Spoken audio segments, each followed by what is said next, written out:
Please do. So I dubbed that session session 11 Adriel's Godhood and Attack Owlbear, which seemed appropriate. Quite appropriate.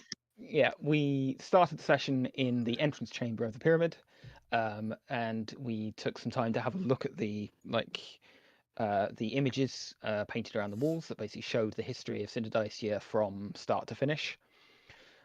We decide to head back to the surface, with Adriel stopping off with the followers of Gorm, Lunara stops off with the maidens, and Willem and Way stop off with the Magi. In conversation with the daughters of Madarawa, Lunara gets them to agree to accept Zargon cultists instead of members of the Magi. They're celebrating the successful raid of the Gorm cultists on the floor above. Willem then stops to talk with the Magi. They're concerned that he's without the rest of the group, but he rests their concerns, and then joins them. He becomes a full member. Way becomes an associate member, and then has a celebration held in Willem's honor. Adriel meets up with the followers of Gorm. They don't seem to be in the best way. They're taking a beating, but they're preparing for a counterattack. He proposes bringing up the owlbear from below and training it to fight the daughters of Madarawa. Adriel provides some healing inspiration, and they dub him Blelblam. One of the followers doesn't like his deception, and they have an altercation. Adriel convinces him with some prestidigitation and display of his lightning glass dagger. We get above ground and discover that Strogak has been captured by a band of goblins led by a hobgoblin. We get Adriel to assist us. He's been accepted as the avatar of Gorm. We decide to ambush the goblins to free Strogak, sending in Way as an invisible scout, which I enjoyed the hell out of. We decisively smash the goblins, not taking any damage in the process, with Adriel disintegrating a ton of them with a well-placed fireball. Post-combat, we free Strogak from his chains and update him on our travels. He's stunned by how much we've seen. Adriel overnight returns to the pyramid with his followers, while the rest of us camp out onto the stars. And I believe Way damn near made us cry with his little bit of roleplay in the middle of the night as well. Yes, he did. In the morning, Way tells Nara about the cult's new name for Adriel, and she remembers from her research that Bloblam is a term for the embodiment of Gorm, who will apparently return when he is most needed. We get Adriel and then head down to the city proper. The city is certainly something. And we're resuming on day 18. We sure are. Are your notes still on OneDrive, by the way? Yeah, they're on OneNote. Yep, the same link should work. Yeah, I clicked it and I only have up to. I was looking at it last night and I only had up to a certain. Day 1, day 6. Why has that not been updated?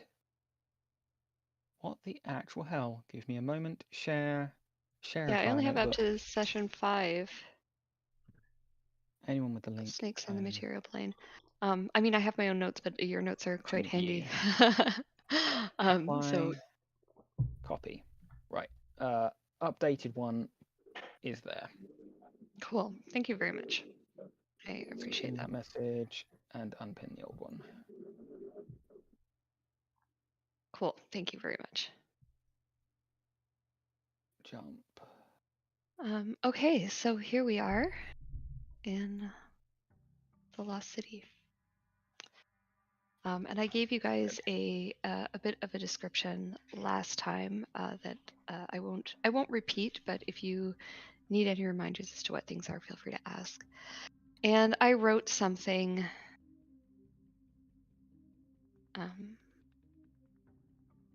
That's the wrong notes. I wrote something. Again, it's not good, but this is what we're gonna deal with.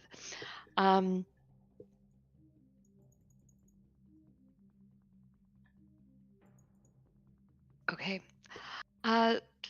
So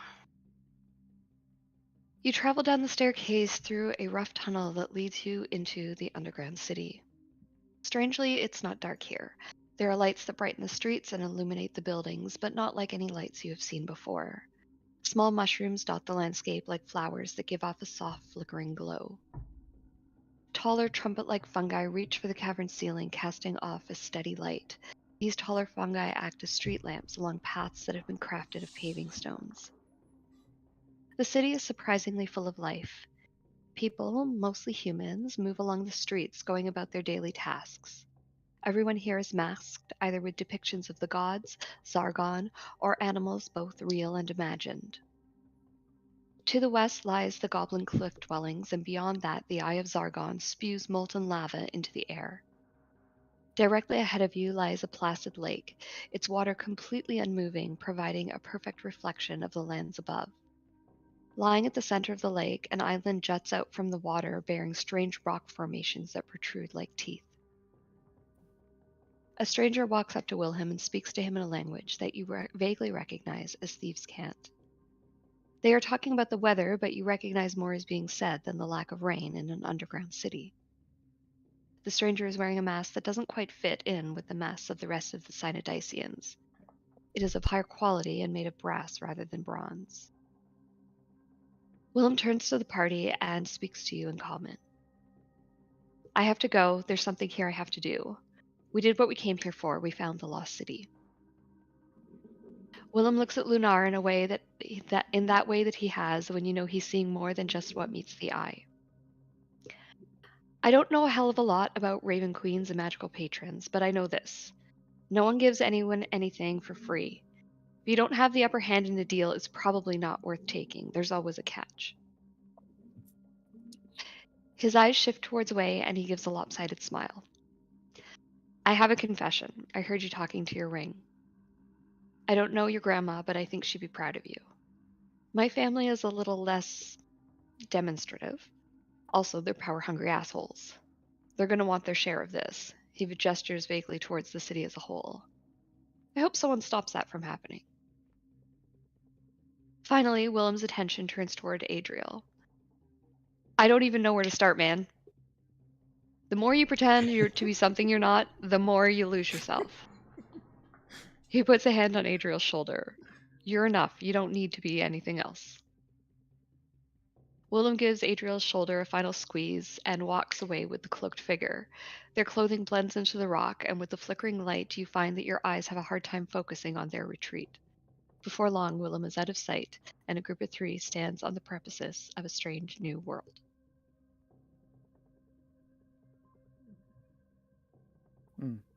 And just out of character, those were all things that Adam had told me he specifically, like literally the last thing we were talking about was how much fun we were having playing together. And he mentioned all of those things as moments that stood out for him in the campaign of playing with you guys and how incredible you guys were to play with. So and yeah, so you guys, the three of you, stand and watch as Willem disappears. It might not be the last you see of him, but for now he has other things to do in the world, and the three of you are alone standing on the precipice of the entrance to the city that is unlike anything you have seen before.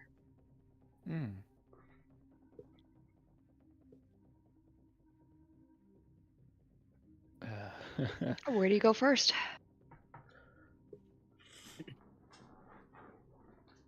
I have no idea. I'm kind of lost right now. Yeah.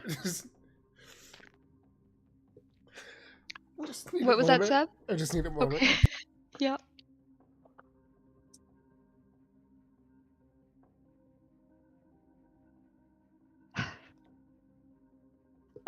Okay.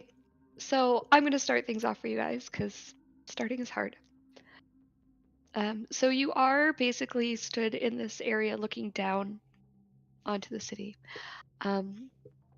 And you walk down through the path, and it takes you through this lovely little park over here that is marked as I. And I don't have my PDF open, so I can't describe it any more to you than it is I. Hang on. I know vaguely, but I want to make sure I get the descriptions right here. I make sure I have the right one open. Okay, here we go. Orpheus Park. So there is a path. The path sort of turns vaguely sandy as you head towards the park. It's a mushroom field, but it is overgrown with, not overgrown. It's a tended, a flower garden like place. So it is very grown with mushrooms, but everything is purposefully planted and tended to. There are mushrooms unlike anything that you have seen before. There are large zirkwood mushrooms that are as tall as trees with thick woody stems. There are smaller these little flickering mushrooms that are providing some light, and there are also ones just of brightly colors that are look like flower beds. It is truly beautiful. There are soft fields of mushrooms that people are sitting, picnic blankets down, sitting and relaxing, reading, backs leaned up against these giant zirkwoods. And it seems to be a place to play and relax. And you choose to sort of wander that way first. The path turns sandy as it heads down towards a sandy beach that leads towards this massive underground lake.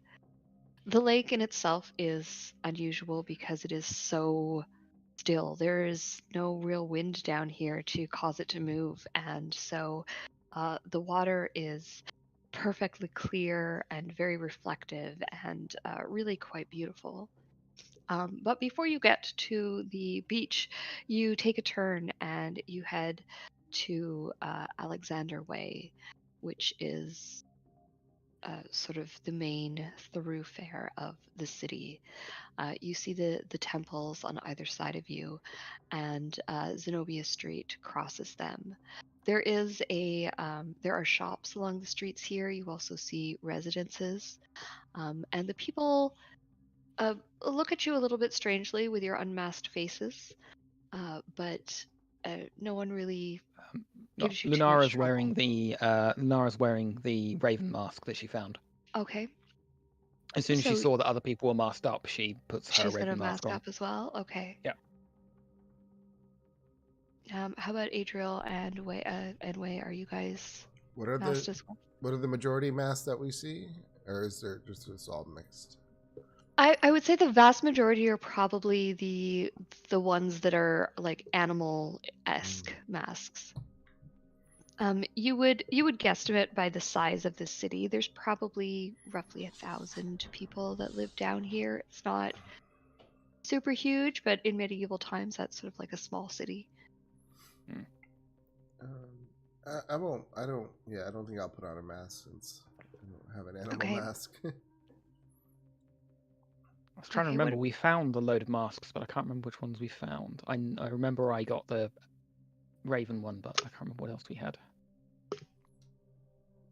I know those of you who are part of a society have masks of that society. Yeah. That's all I have is a gore mask. That's all you have is the gore mask, yeah. And then I think you did find a couple of animal masks that were on the last level you were at. I don't have it on my list that I took one, so that's why. Oh, if it's not on your sheet, yeah, it doesn't exist. Exactly. So yeah, I'm just gonna look at the rest of the group. Any particular place you want to go? Because we're next to I'm assuming we're next to the Gorm stronghold. But I don't know if I'm ready to go in there yet. Oh yeah, sorry, you guys came in through here, so I actually shouldn't have walked you through the garden, but you got a little walk through the garden anyway. We yeah, so bus tour. Yeah, exactly.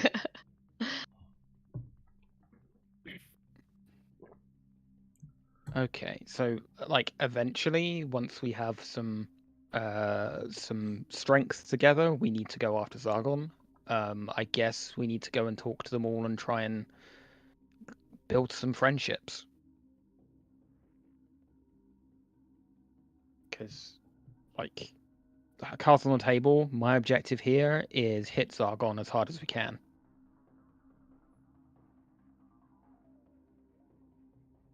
Yeah, sounds fine. but we're not going to be able to do that with just one of the groups behind us. We need all of them. And we can't have them wiping each other out.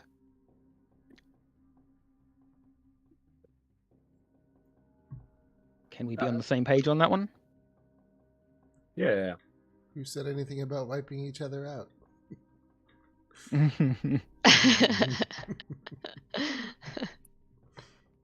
Where is the cult that what are their names? The women? I can't. The maidens? Maidens of Madara. Madarua. They're down the bottom here. Oh, they're at That's the correct. bottom. Shall we go visit your friends? Of course they we could do. I don't think you both will be welcome there somehow. Well, this is You a can perfect way to go. start to make friends. Yeah, I guess we can give that a try. All right. So you guys walk past the stronghold of Gorm, past all the shops, and you see the Temple of Zorgon on one side and the stronghold of Usmagaris on the other. Do we notice any Yeah. interesting shops as we walk by? Like as we're walking down the street, do I notice anything that steps out? Maybe. It's mostly what you're seeing are sort of like your average vendors. There is a small apothecary that may have some potions and whatnot in. There's nothing. Everything down here looks as though it was crafted down here. There's no real contact with the outside world here, and not a lot of contact from what you are seeing with any other group at all, either Underdark or above ground. And so it's a very isolated society. So there are shops that sell like mushrooms, both dried and fresh. There are apothecaries, lots of mask shops, that kind of thing. Mostly you can buy the general stuff that one would find in the player's handbook. Okay. And you arrive at the stronghold of Madarua. Just across from the so Alexander Way stretches all the way until it stops abruptly at this building here. This building just beside the stronghold is it looks to be even older than the pyramid. The design is very different than the designs that you're seeing of the city buildings. It looks like this was an older structure, possibly even what the city was, sort of one of the reasons the city was founded here. You see that there are the remnants of paintings on it that are much in the style of the pyramid, sort of these almost hieroglyphic type paintings, but they're very, very faded, and you can't really make up much about them. There is a large door to this that has a great big old lock on it, and there are sort of 4 pillars surrounding it, but there's nothing for the pillars to hold up. The ceiling is very, very far above your head here, and so it's a little bit odd and out of place. The stronghold of Madara, when you arrive at it, is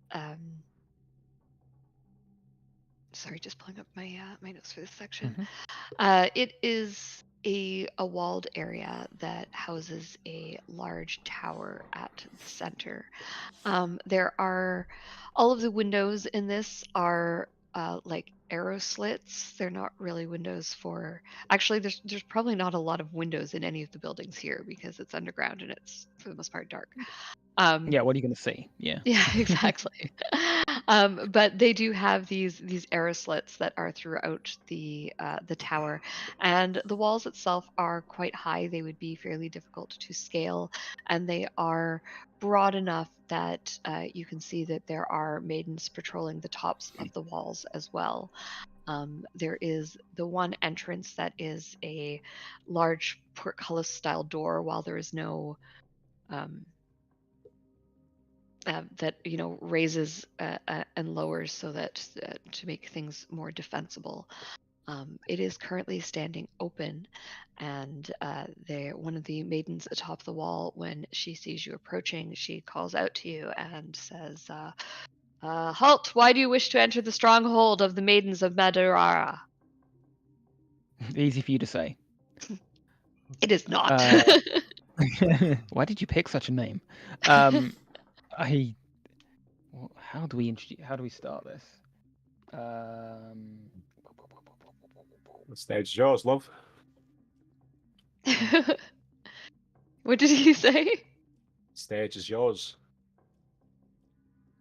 Sorry, I'm chewing gum right now. Getting a character properly, yeah. Oh fuck! How do I start this? Sorry, I'm having trouble getting back into character fully. No worries. It's been a while. Yeah. It has.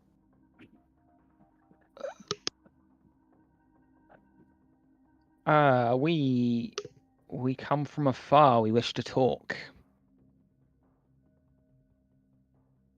Oh, did you come from the other side of the city? Bit further than that. Further. Yeah. All right. Who do you want to talk to? Someone senior, please. Someone senior. All right. Hold on. Just a second. And she jumps down off of the wall and runs inside of the tower. Another maiden comes over and kind of like stands at the door. She doesn't say anything. She just stands there and stares at you. It's unsettling. She doesn't take her eyes off you. She's wearing the mask of the maidens, and she just looks at you while you wait. You wait for maybe 5 minutes, and then the maiden comes back. The one you originally spoke to, or at least you're pretty sure it's her. She's wearing the same clothing. Again, it's just really hard to tell with masks on people's faces. You could be talking to someone completely different who's roughly the same height, and you wouldn't necessarily know. So she says, "All right, come on, follow me." Okay. And Follow. she leads you inside the stronghold. Inside the walls, there is a well, and there are mushroom gardens that are being tended to by some of the maidens. Actually, no, by some men. The men are unmasked, and they are wearing not rags, but definitely working man clothes. Let's just put it like that. Sort of rough spun fabrics they're clean, but they're not of great quality. They're not of the fabric isn't great. They haven't been sewn terribly well. They're just they do the job. And you walk past them into the stronghold. The stronghold is it's like this round tower, and it goes up for several floors. And the initial floor is fairly bare. It seems to be almost like a meeting hall type place. And then you take the stairs upwards. You catch glimpses of some of the other floors. Some of them seem to be like servants' quarters and kitchens and that kind of thing. And then another floor is bed chambers. Another floor is like a thank you, Milo. A library, study, relaxing living area type place. Somewhere where the maidens can go to relax. And then there is a floor above that is set up more as a study. 1 second.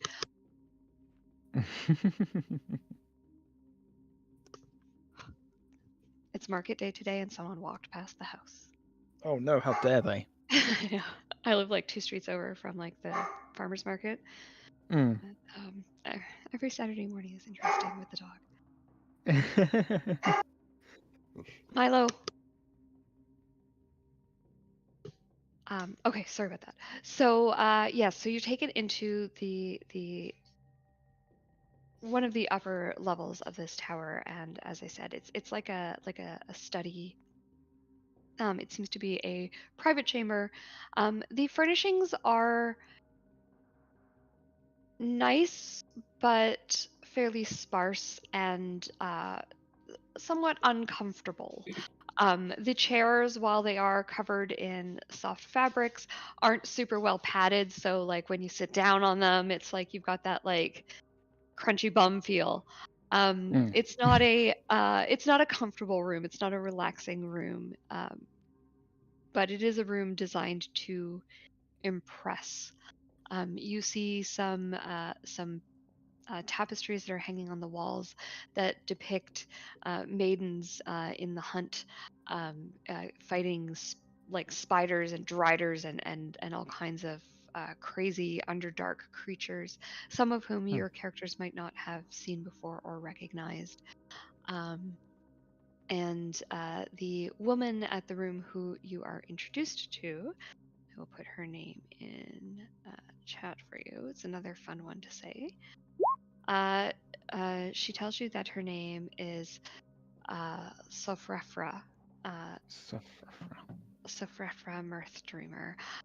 You can call her Soph, as everyone does.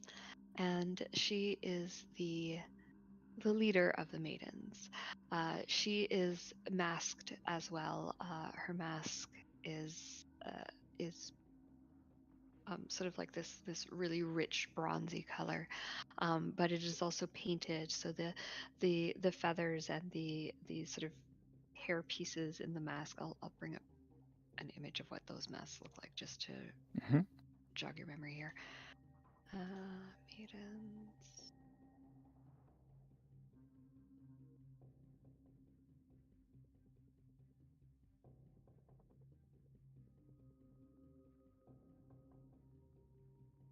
Here we go.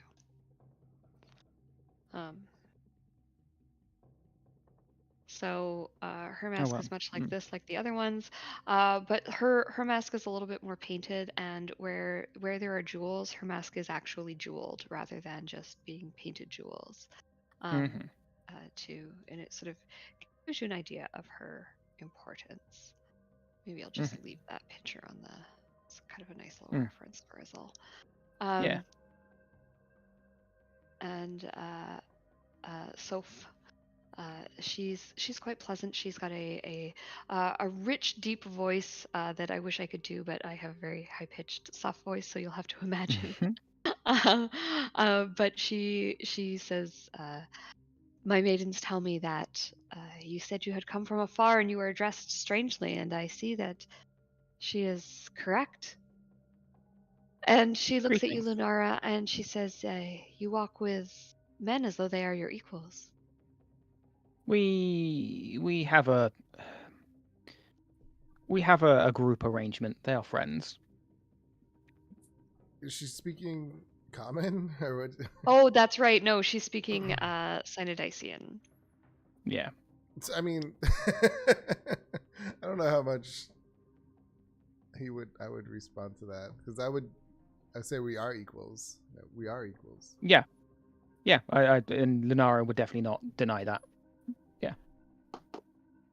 We're equals. We bring different things to the dynamic. Like I said, we come from far away. I do understand bringing different dynamics to the table. I find men can be useful in heavy labor tasks, for example.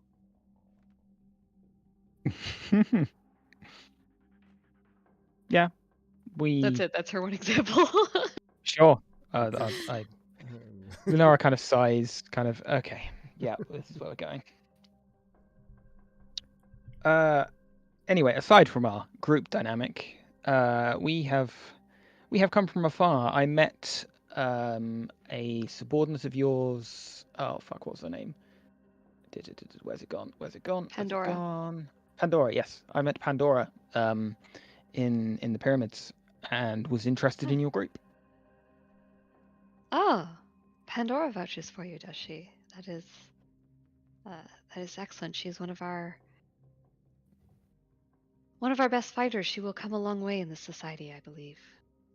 In Hmm. fact, it is my thought that perhaps she will even take over my position one day. Wow, Hopefully not high for a praise time. indeed. Indeed. Hmm. So everything we hear about this city would suggest that you have a Zargon problem. We have many problems in this city, and Zargon is certainly one of them.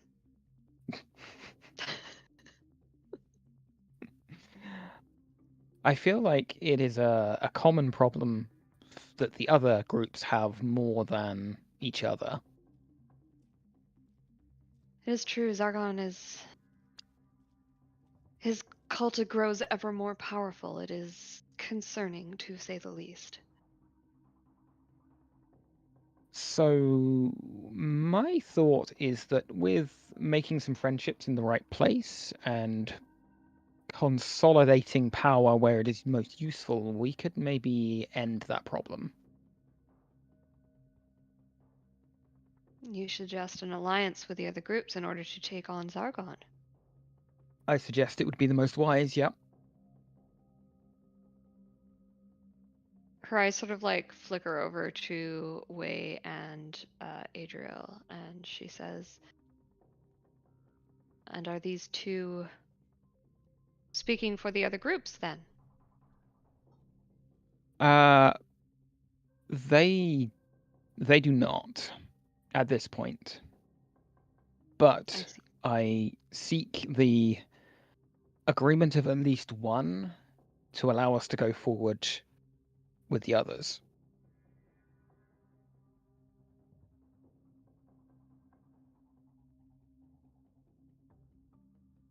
I am. Someone has to be first to agree. I will say this. Should you be able to get the other groups to agree to a discussion, I shall attend. Interesting. Okay. Can I do an insight check on her? You sure can, yeah.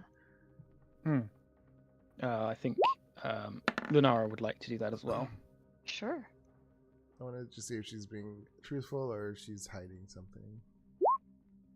Oh, that's an 8. That's an 8. Yep. Lunara, she seems on the up and up to you. Adriel,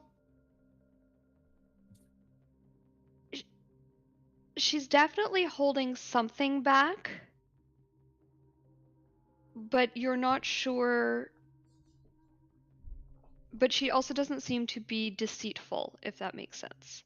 Okay. More like she's playing her cards close to her chest than holding her cards close to her chest. Holding her cards Yeah, that close makes to her sense, yeah. chest rather than Yeah. out and out lying. Okay. She does seem open to the idea of at least talking with the other groups, but there's definitely more going on than meets the eye. All right. Okay. I'll keep it to myself for now. Sure. Or you're not going to discuss her right in Oh, front of her? Yeah, probably for the best we don't do that. I've had players do that before. I'm like, dude, I'm right here. Unless there's a language we all could speak, but I don't think we all speak a similar language. I mean, Wei is just looking left and side-eyeing both Adriel and Lunara, wondering what the hell's going on. I probably in preparation for that, I would probably get Quoth to like sit on your shoulder and just very quietly translate for you. Cool. Then I will smile and nod. Yeah, just Slowly. pretend you don't understand. Just pretend you don't understand, and let Quoth translate for you. Okay. Yes, I would appreciate your your attendance at such a council if we could make one. I feel like you squabbling amongst yourselves is giving Zargon everything they need. Squabbling. That's how it You- looks. Are not one to mince words, I see. Never have been. I agree that at this point, the maidens do not have the power to take on the cult of Zargon ourselves. I have concerns about what happens when the cult of Zargon is put to rest, though I do not trust the other groups not to turn on the maidens or on each other. And I I would certainly will not propose. see either of them in power. Right. I would propose a triumvirate. Rule with men. Are you mad? mean, they don't have I the live in a common society. sense. I live in a society where that's a thing. I But- told you I'm not from around here. It is well known that men do not have the common sense to be able to rule. You'd think that, but it actually works out. With hands from both sides, you can row the boat in a steady direction.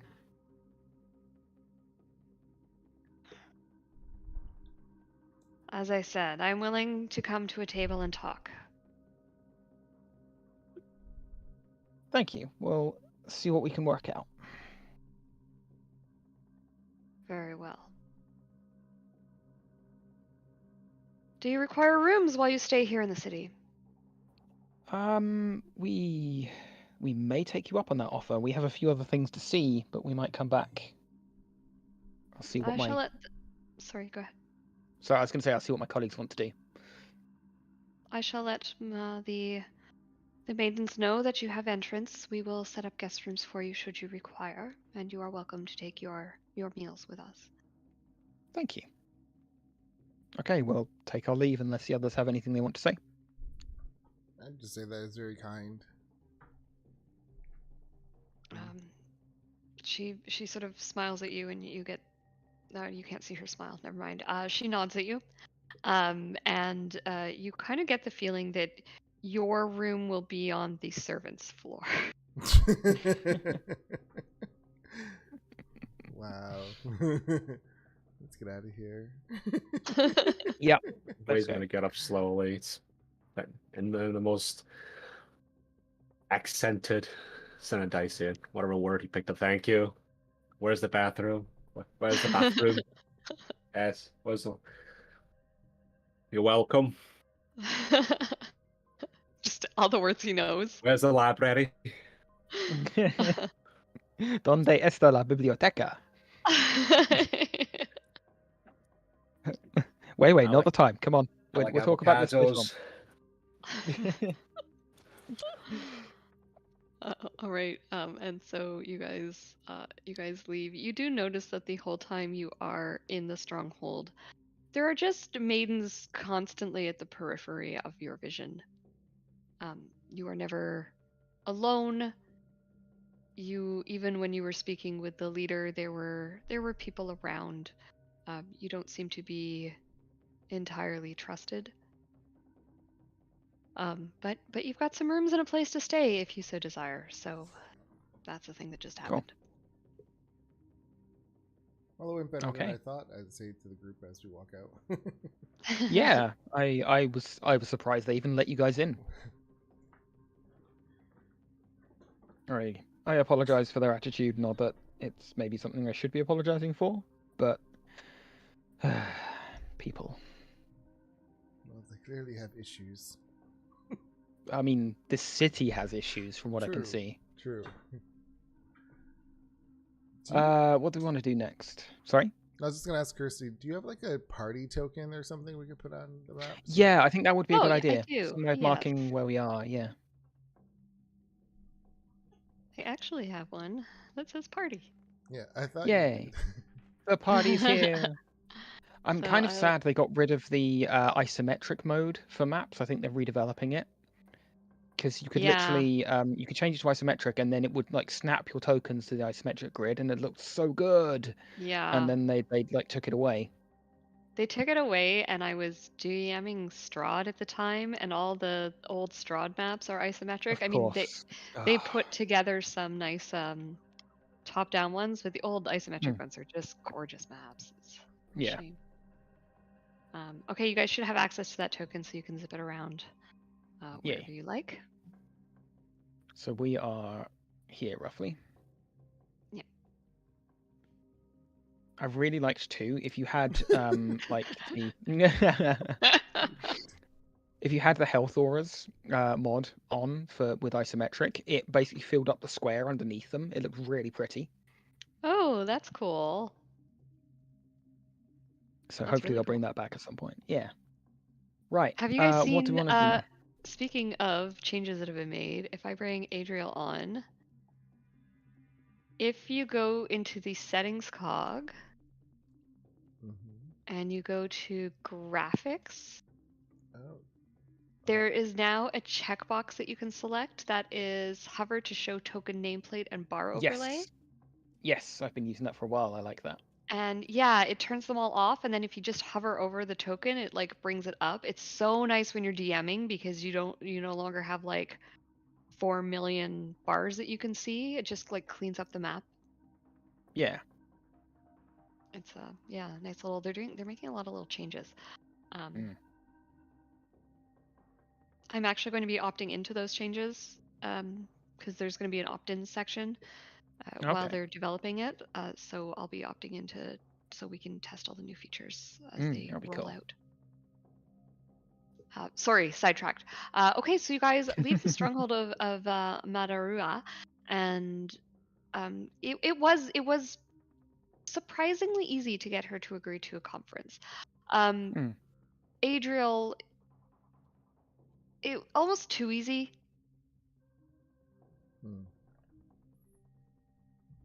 Yeah, I don't fully trust them. So, I do. I'll mention that as we walk out. I'll be like, I don't fully trust them. I'll be honest, neither do I. I don't think we trust anyone presently. I would advise against that. Well, I have no reason not to trust the Brotherhood. They have only been followers of Gorm. They've only been honest to me. No, the lads of Gorm have been pretty alright. We'll see. Bit weird. What with the branding? From my Shitty tribal tattoos.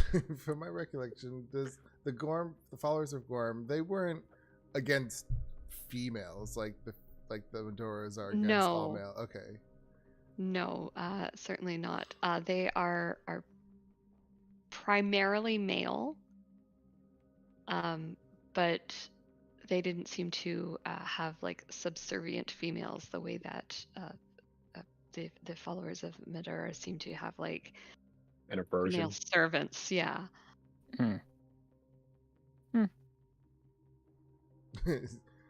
Lenara's a girl. She's like, It's very much a boys' club. It seems like a Yeah, glass ceiling there either way, but Yeah. It's a frat. definitely, yeah. Yeah. It's just, I Right. wish they can just get over their hatred over men. That would be.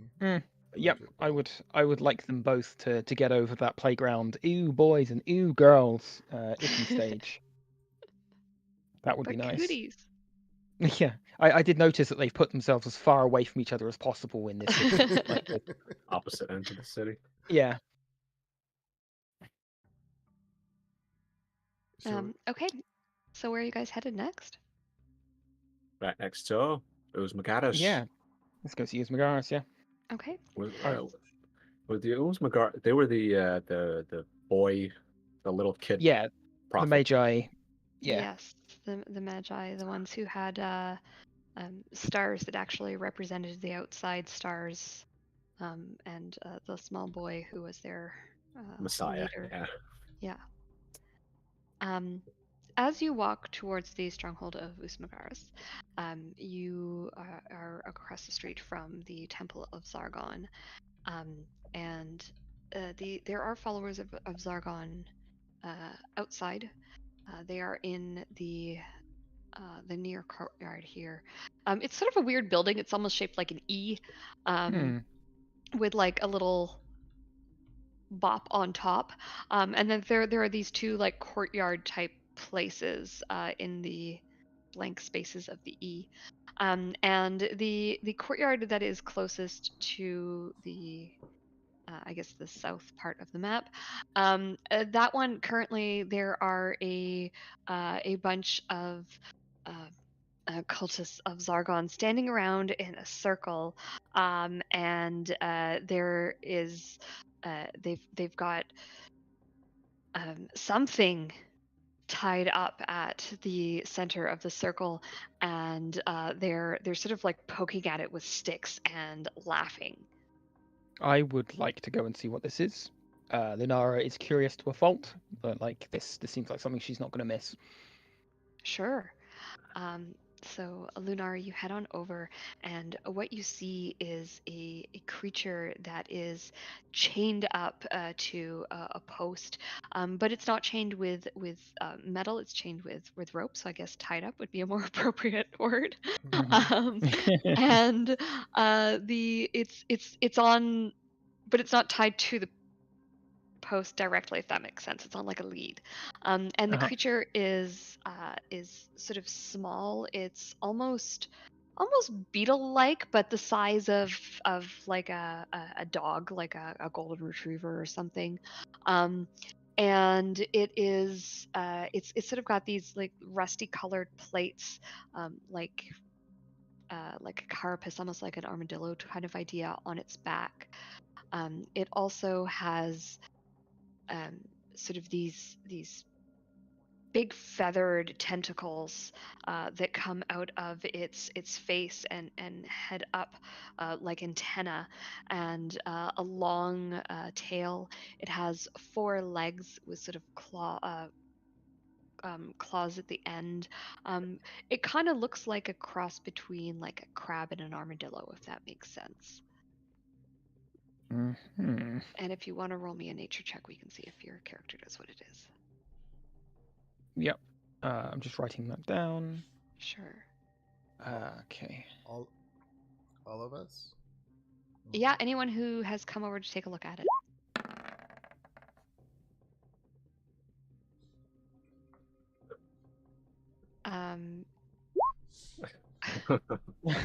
Not from around here. Wei, you've got no Kind of- idea. It looks like some What kind of like dog is that? deformed armor dog. I'm just worried that Lunara's just gonna start a turf war on her first day Fair. down here.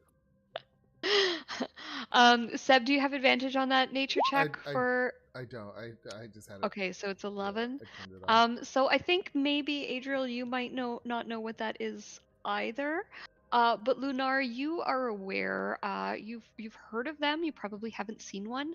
This looks to you to be a rust monster, a baby rust monster, or a young, I guess, rust monster. Did you like I'm sorry. It just made me think Sorry, of the Rust Monsters in the D&D movie. Oh my god, I finally Like, saw it. Fighting over the little Finally, oh my And it God. was Oh, so good. I recognized Yeah. every spell. I recognized every monster. I was like with the Displacer Beasts. How cool are they? Yeah, that was cool. Yeah, that was awesome. I enjoyed that so much. I'm surprised they couldn't take it on. You know, Right? so weak. Come on. We look like CR3. Come on, guys. What are you doing? Yeah, they did such a cool job of like making everything. Even the spells, when they were casting the spells, I was like, The spells "Oh were shit, perfect. that's magic missile!" Like I know exactly what they were casting. I Pete White with the incantations and stuff. Yeah, right. Mm. So cool. And that final fight at the end with all of the spells happening so quickly and the druid Yeah. just kicking faces. That was so cool. That's exactly how I want a D&D fight to go. Right? Well, it does, but you have to use your imagination. Yeah. Oh Otherwise, yeah. just Yeah. my turn, your turn, his turn. Yeah. All right, round's I over. know. That's it. Yeah. I actually, and I don't know, like, they were actually doing that, like they Mm. were taking turns in combat. I don't know if you noticed, but like Yeah. I was like, They're- holy shit, they're actually doing like an initiative order kind of deal here. And then you're like, ooh, bonus action. Ooh. Yeah, like it was Legendary just actions. it was really cool. It was really, really well Yeah. done. Yeah. Yeah, I was quite happy with it. I'm definitely gonna give that one a second watch, I think. Yeah. Well, it's out on Okay, streaming now, so Yeah. I know, that's how I watched it. I Mm. didn't get to go Oh, see it in okay. the theater here because I never made it to the theater, and then the theater didn't have it in for that long because Yeah. we only have 2 screens. Okay, yeah, sorry, easily distracted, Kirsty. Yeah, So sorry. yeah, so there's this. I was right there with you, man. So there's this. They're poking at this creature, and you can see that they've got like bits of metal tied to the end of the sticks that they're poking it with. It's not like spears, but they're poking it and they're watching the metal corrode, and they're kind of like laughing and basically taunting this creature, Sorry. and just making fun of it and poking at it. Hmm. I just say. I'm probably gonna. Okay. Mhm. Yeah, I see. I look at your reaction first to see what you're gonna do. She's kind of watching with curiosity, and trying to decide whether or not she wants to put some mischief in there. Hmm. So it's tied to the post. Can I see like the knot that's tying it? Yeah. Chrissy said it's not tied to the post, but it's on the It- lead. It's so there's like it's tied. It's like got like a thing around its like neck, for lack of a better word. Yeah. And then there's like a lead, and then there is the post, and there is, I mean, it's there's a knot tying it to the post in that Oh, okay. sense. Yeah. I just meant that it's not like directly tied to the post, like Like strapped bound up to the against it, wrapped yeah. around it. Yeah. How like Lunara kind of looks over to the rest of the party to gauge how pissed off they'd be if she caused a little bit of chaos right about now. I'm ready to go set the thing free so that they can stop hurting it or bothering it. Yeah, I mean that is Lunara's plan. Yeah. So Yeah. So that's why I looked at you to see if you're on the same page, and then I'll let. Yeah. I give you like a thumbs up, like yeah, let's stop this. So Lunara's going to kind of edge round to the side, to closer to the side with the post that it's tied to. Okay. And like their focus is very much on the rust monster itself, right? Very much, yes. Gonna cast Mage Hand and see if I can like jimmy at the knot and like loosen it enough that the thing can pull itself free. Sure. Give me a. For knots, it is sleight of hand using intelligence modifier. It is, yeah. Okay. So it's the same as my dex. Unfortunately, I don't have Just roll inspiration to use on this. sleight of hand then, and Yeah. So I'm gonna put this in the hands of the Raven Queen. I'm not even gonna look. Oh yeah. Ooh. Yeah, you have no problem. It's not a terribly well crafted knot, and you loosen it just as one of them pokes it, and the rust monster sort of grabs the bit of metal in its mouth. It pulls it off, and the metal just rusts instantly. It lunges towards the person who just poked it, and as it lunges towards this follower of Zargon, your knot comes loose, and the follower's just kind of like standing there, laughing at this creature as it lunges towards him, and then you can't see his face because again, mask. But you do hear the little yelp of horror as he realizes that the knot has come loose, and the monster leaps at him, attacking him. It grabs his mask off of his face, and the mask just rusts beneath rusts like immediately, and You see him screaming in horror as the creature takes a hefty chunk out of his shoulder, and then leaps and starts running through the city, basically to get away. Some of the followers go chasing after it. Some of the followers stay and uh, uh, uh, are trying to heal this person's wound. They're starting to patch it up, and yet some more of the followers are dipping their hands in the blood and spreading it around the temple, drawing pictures. Of course they are. Yep, that tracks. Yep. Gonna back away. These people are nuts. Yeah. Yep. Okay. You hear screams as the rust monster progresses through the city, crashing sounds, but it is soon out of your line of sight and out of your line of hearing, out of your earshot. Out of your earshot. Yep. Cool. Yep. Good deed well done, I think. Yeah. Um, That was fun. when you guys turn back to the stronghold of Usmagaris, you see a young boy with a mask on, looking in your direction, and he says to you, Lunara, "That was a clever use of Mage Hand." Well, I do what I can. I'm glad you freed that creature. I didn't like seeing it tied up like that. It seemed mean. Neither did I. Yes, that was my thinking exactly. I will have I kind of drop concentration on Mage Hand and go back to having Detect Magic up, just for a glance over at the child. Sure. There's nothing on him that is magical. Okay. But the stronghold behind him, however, is a different story. You can see that there are some wards that are on the walls and the doors here. Protection wards. Is that Usmagaris' stronghold? Yes. Okay. Yeah, that makes sense, yeah. You can also see that there is some magic on the Temple of Zargon, although it kind of hurts your eyes to look at it. When you sort of turn and look at that temple, even the people who are painting in blood, some of them are painting arcane symbols, and some of them are actually starting to glow with a magical power, but it's twisted and it's warped, and it's like it almost gives you a headache to look at. Fun. The child that was talking to me, do they look anything Usmagaris related, or is this just a random child? He's wearing a mask of Usmagaris. I see. And the rainbow robes. Okay, that makes more sense, yeah.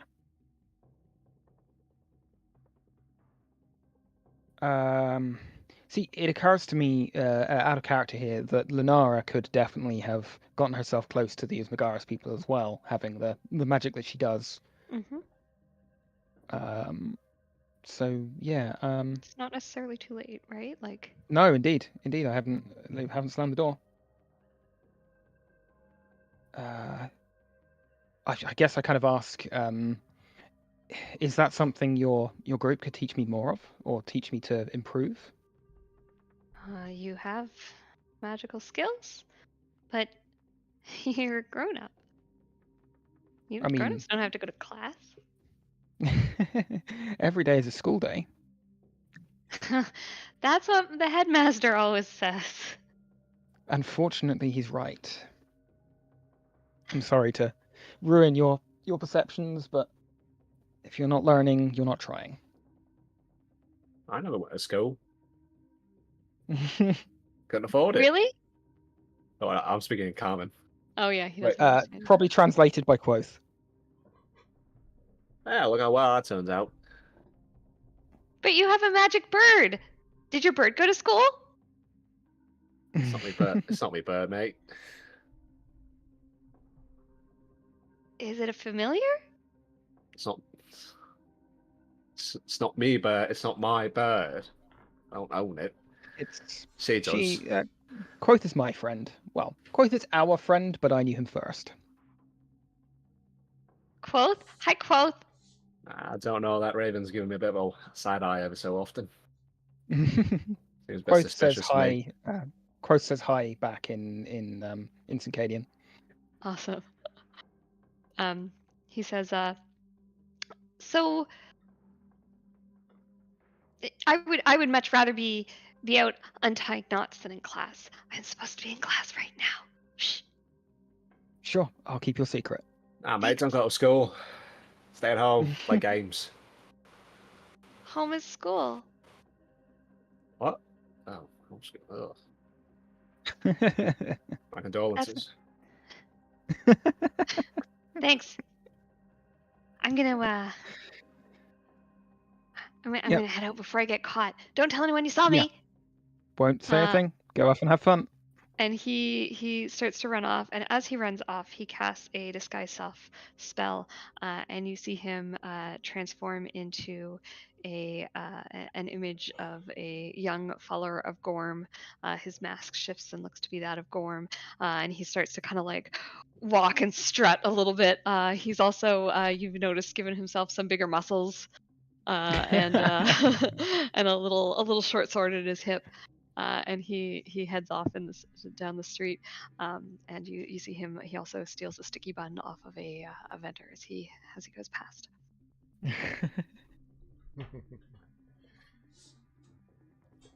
Okay, let's go visit the stronghold, I guess.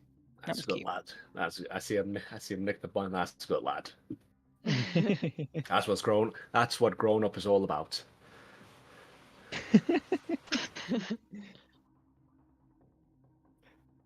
That was good. All right, let's go in.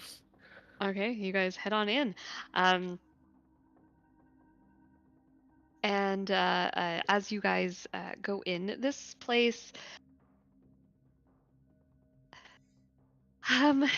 it's not. It's for starters, the outside is just sort of plain walls. But as you pass through the doorway,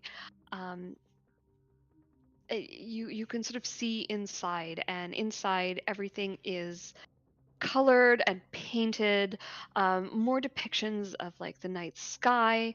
There's a large statue at the center of their courtyard, so they've kind of got like that big courtyard area to the north and south, and then sort of smaller ones to the east and west. And you're sort of coming into the western one, and there's like an image of the Magi, the young boy, sort of standing, and it's like a fountain, and it's trickling, and there's like mushrooms growing all around it. There's also his wand is glowing, and it is giving off what looks to you to be like a daylight spell. And there are actually some surface world plants that are growing down here under the light of that daylight spell. Some flowers, some greenery, and they do seem to be what's the word I'm looking for? It's a tended garden. It's a cultivated garden. It's not like they're growing here accidentally. Sure. Before you get too far inside, sorry, go ahead. Ask your question, Chang. Is it surface flora or like? Yes. Oh, okay. The stuff growing under the daylight spell is surface flora that you're seeing. That's something recognizable, so that's something. Yeah. Notice. As you get sort of through the door, you are immediately sort of stopped by a guard. He is a follower. He's wearing the mask and the robe, but he also has a weapon. He's got a long sword on his waist, and he approaches you and says, "Halt, friends! What brings you to the stronghold of the Magi?" Greetings. I'm interested in improving my magical talents. Ah, then you have certainly come to the right place. I look And you too? I hope I am. Who's the kid's? What was the kid's name again? I don't You think we never got caught the it. kid's name. Oh. He didn't give it to you. Oh yeah. I look over Done. at Oh, sorry, Lenara, and I say, I like mouth like I thought we were here to unite the groups. I mean, we don't presently have anyone. I kind of message, basically say we don't presently have anyone with us that's that close to them. Mm, This is I what we see. need. I got it. I nod. I get it as a understand now. Translate this for me. I taught that a little lad further up. I taught him how to play football. I'll describe him too. Blonde hair, about yay high. Oh, sorry, you were talking about the boy from up higher, not the boy Yeah. down here. No, not the kid playing hooky. I'm sorry. Okay, I misunderstood. You did get that. I know he was unmasked, and we chit-chatted. Yes. Ori. Ori, that's right. Yes. Yeah. You told him I taught Ori how to play football. Yeah. Quotes will what- translate for you. What a kebab was. Like I said, every day is a school day. He says, "Oh, you've met one of the prophets." Oh, I see. It all becomes clear now. Well, in that case, welcome. His name, by the way, is Arugia Circanos. Yes. I'll throw that in chat for you. Yeah. He is certainly one of our most promising. He's very, very gifted, so young and yet so talented. Indeed. Well, if you are here under Ori's recommendation, then you are doubly welcome, friends. We certainly always strive to improve the education within the city, difficult though that can be at times. Come, let me introduce you around. Sure. And he brings you through and kind of gives you like a little tour of the stronghold, something that so far no other faction has offered. So far. And it's something. That's for sure. There are periodic pockets of daylight spells where things are being grown. In the north area, there is a very small. I don't know if orchard is the right term. Maybe arboretum is a better term. Where they are growing some fruit trees. There are apples and plums and cherries, sort of trees that can withstand the conditions down here and just require that daylight. And you could see that there are people tending to them as carefully as one would tend a flower bed. There are multiple statues, there are multiple paintings. They tend to be a little bit more oriented towards surface stuff. But what you start to see, and maybe hadn't seen before, because like you'd notice that like the stars, for example, were accurate, but were maybe slightly off in terms of position, more by, this is what it would have looked like 1,000 years ago with the night sky, that kind of thing. And so some of the depictions that you're seeing are just a little bit wrong. It's as though a game of telephone has been played with some of the descriptions of the things that are being seen and drawn. And so rather than a perfect representation, there's pictures of animals from the surface like deer, but you notice that there's like an extra leg. Just little things like that maybe at first glance you might not see, but you're kind of going like, oh shoot, that one has an extra leg. They don't actually know what that looks like. And you realize that they seem to more have a memory or a history that has been passed down rather than them actually having seen these things themselves. You are taken through a very well organized and very scholarly type. It's almost like taking a tour through a university campus. There's lots of rooms dedicated towards study and various types of study. There are rooms that are set up like classrooms with, like equipment for brewing potions, and there's like long benches with like several sets of the same equipment set up so that a class can be taught in potion brewing and that kind of thing. You do see a couple of classes that are ongoing. There are some students that are writing spells down in their books. And you are taken to the leader of the Magi. The leader of the Magi is not a young boy. The leader of the Magi is in fact a probably middle-aged woman, and she is a little bit on the portly side, not like super overweight, but she's just a little bit round. And wearing these rainbow robes that don't do a lot to slim her figure. And she is introduced to you as Ivra. And I will put her name in chat for you.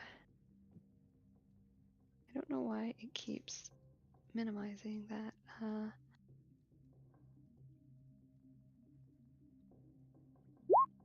Okay. And she sees you and she gives you a look and she says, "Oh,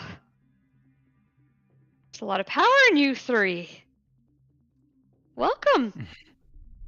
I certainly haven't seen you before. I'm Ivra."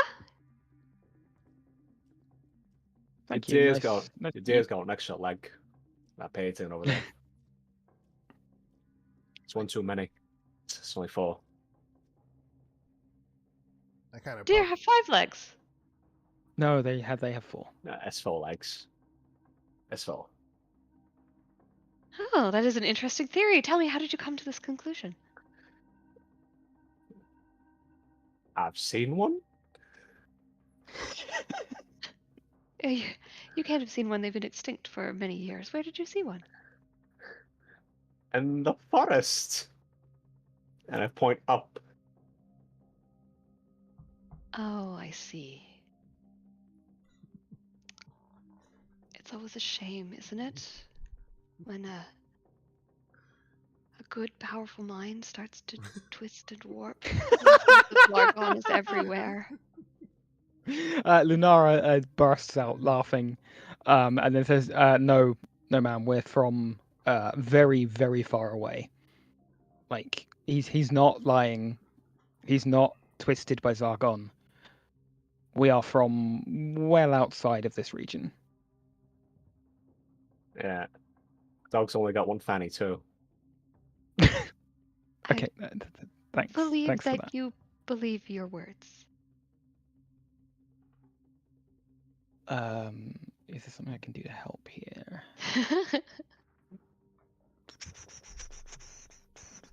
You know, Alright. if one of us was like a wizard or something, we could just show him a book, a textbook or something. But, I don't think there would be like a picture of a deer in the books that I have with me. Could I prestidigitate a picture of a deer like on a piece of paper maybe? Sure. I think I'll do that. I'll get out some paper and then like wave my hand over it and like prestidigitate a picture of a deer. no, well, that's a moose. My speciality is in archaeology, not animals. I'm not a biologist. Well, I think that your theory of a 4-legged deer is certainly one that the naturalists will be interested in exploring. Five does make it a little difficult to walk. Yeah, with that thing running between its legs. The theory always has been that the 5th leg was to give one of the other legs a break, and that it generally is for walking. But it could, by having a 5th leg, it could go all day and all night without rest. Okay, hold on. Where's the leg even where's this 5th leg? Where's it even located? So, based on the picture, what it looks like to you is that Oh, sorry. someone has drawn an image of a Oh. deer based on a book with perhaps two deer that were Side by side. side by side. And I so see. it kind of looks like they confused what leg belongs to what animal. That's probably your best guess as to the way, just based on the body shape. They've clearly copied it from a source and copied it with a little Okay. bit too closely. I'm gonna prestidigitate. Again, use prestidigitation because you can make an illusory image that can fit in your hand. So I'm gonna do an illusory image of a deer, and then, like, if I have to reuse prestidigitate, I'm gonna kind of animate it in kind of a stop motion way to make it, to show it running with only 4 legs.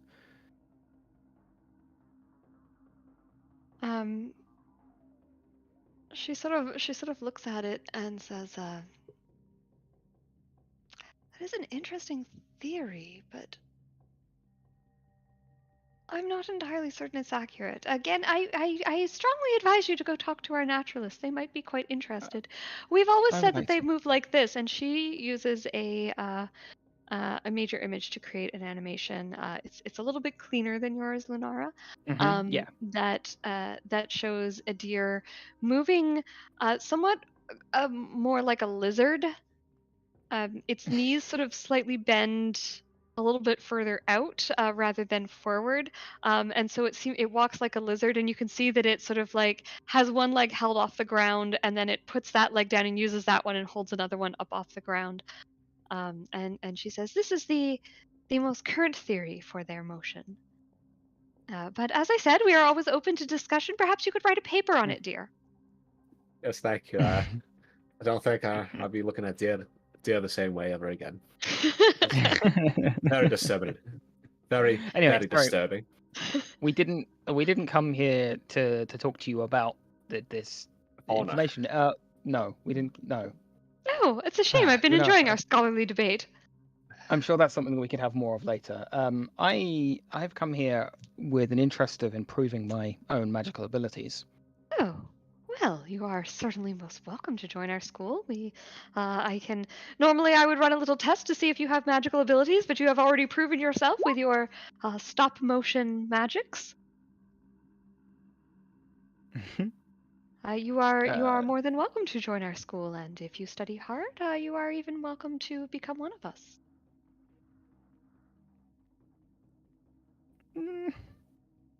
I feel like that's maybe something I could already do, but like, what would be the requirement? What would be the bar, shall we say, to actually join you? Well, there is a little item I would like. You'd have to fetch it and bring it back here. What is this? It's a gemstone. Rumor is that it has some magical powers, and I should very much like to study it, but it's locked away. Okay, where would that be? If you walk down towards the end of the King Alexander Way, you will find at the very end, not so far from here, to the south, is the building that leads into the lower catacombs. It's been locked for many years now and guarded by some magical traps. But if you get all the way to the end of that building, there is an altar, and on the altar is a gemstone, and I should very much like to study that gemstone. It has been something I have studied and theorized about for many years now, but have never seen myself. Okay. What is it rumored to be able to do? Well, that is the question, isn't it? There are a lot of theories floating around. Some say that it is an item that is powerful enough to cage Zargon himself. No, that's interesting. It is my belief that the city has a Zargon problem. Would you agree with that? I certainly would agree with that. So one of the things I'm trying to do is bring the three other powers together to deal with said problem.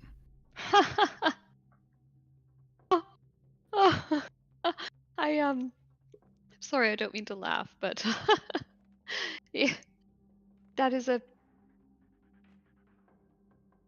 interesting idea. The Daughters of Madara have already said that they would be interested in coming to the table, were I to get the other two groups to agree. Oh, I'm sure they would, so that they could all slaughter us where we stood. That's something that we could act as intermediaries to prevent.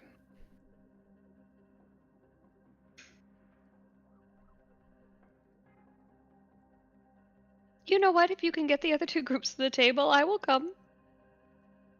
I have long thought that it would be necessary to unite us all against Zargon, but I have never. All of our attempts have been fruitless. We haven't tried in many, many years now.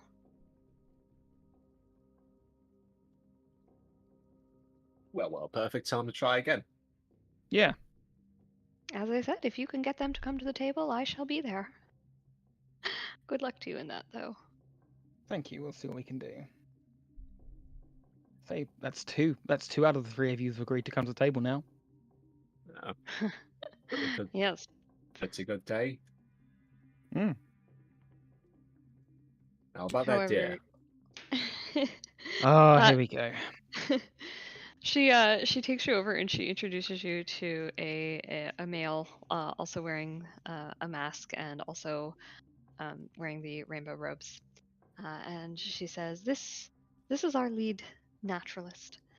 He's responsible for maintaining the gardens. He is also responsible for many of the the plants, basically, and wildlife that you see around here. Kisvar, allow me to introduce you to some people with some interesting theories regarding the number of legs of a deer." And Kisvar says, "Oh, I thought we settled that debate years ago. Deer have 5 legs." We've actually seen them in the relatively recent past, and can confirm they do not. Interesting. You've seen them, you say? But Mhm. where? A long way from here. We definitely aren't from around here. He turns to his leader and he says, "Has Zargon poisoned their minds?" And she sort of shrugs and says, "They speak fairly common sense otherwise. Perhaps it is worth listening to what they have to say." And she sort of wanders off. And Kisvar, I don't know how far you want to roleplay this with him, but he I mean, is. I will do what I did before and use prestidigitation to stop motion a deer Okay. from memory. He takes notes and seems interested, and he says, "This shall have to be researched further." Yes, indeed. And he starts pulling out books and taking notes, and you get the feeling that this is going to be his next paper. Like screw the current quest. I'm about to go up back to the surface, like go back out of the desert, find a bunch of woodland creatures, and just like Just bring bring him down. It's like they deserve to know. It's like I do not want to see. Wayne most definitely does not want to see that. Or whatever the fuck she conjured. Here's a question. That bowl of scrying, could I scry a deer? Oh yeah. Oh, that's a good point. Rabbits, gophers, whatever woodland creatures. I'm gonna ask, how many 5-legged creatures do you have down here? Not I mean, many, actually. Most of them have an even number of legs. So that carries over to the surface too. Yeah, wouldn't the deer have equal legs? Oh, I see your point. Interesting. He starts scribbling that point down as well. That's going to be one of the points in his paper. You can. I'm just looking at the scrying spell. You can absolutely cast a scrying spell on a deer. I'm The gonna only see problem if is, you can- yeah.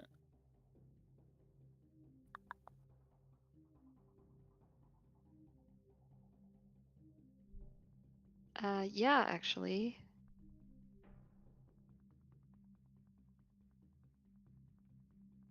Yeah, you are able to scry an image of a deer. I don't know if wandering- that's a thing. I don't know if that's an image I can share. Like if they could look into the scrying bowl and see it Oh, themselves. that's a good point. I don't know either. It doesn't actually specify. Hmm. I would think you would be able to, wouldn't it? It would be, yeah. on the Yeah, whole. perhaps the Yeah. spell itself is personal, but if you have like the magic object, Yeah. Well, you always have to have your focus. sure. That has to be a crystal ball, a silver mirror, or a font filled with holy water. Well, But the yeah, I'm gonna scrying say it bowl appears. is the magic item. It's That would be the magic items, focus. exactly. So that's your Yeah. focus. So you Mhm. know, you fill it with water, and I think it would appear in the water, and I think everyone can see it. Yeah. Okay. Then yeah, we'll do that. Yeah, he's fascinated. He says we've never occurred to any of us to try scrying for these animals. How fascinating! Perhaps we could do a horse. You could. The sky is the limit. Oh, gods have mercy! What does a horse look like? They've actually got a fairly decent representation of a horse when he Okay, shows you 'cause, the picture in the book. 5.5 legs. I don't want. No, I don't want to see a horse with a fifth leg. If you know what I'm saying.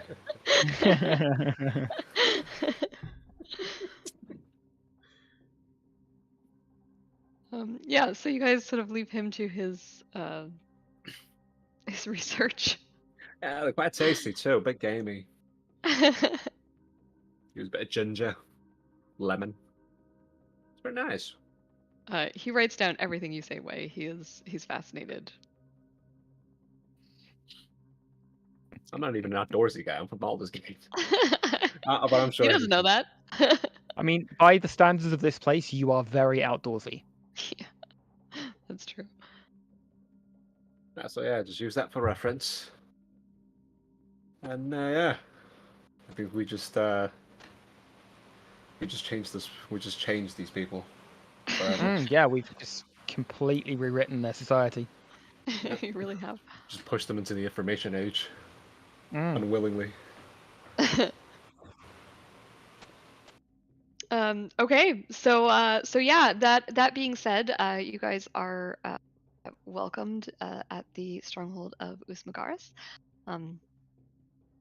They seem like a much more reasonable lot than the maidens. They're a little less biased about you guys. However, they have weird thoughts on deer. And you head back along the Alexander Way. The Temple of Zargon has gone fairly quiet when you get back. There's one person who's still painting. He seems to have switched out from using someone else's blood and is now using his own to draw pictures, but they don't look to be magical. These ones are just pictures of people and a tentacled creature that they are bowing down to. I'm gonna message him and try and put on a booming-ish voice and go, you should draw a deer.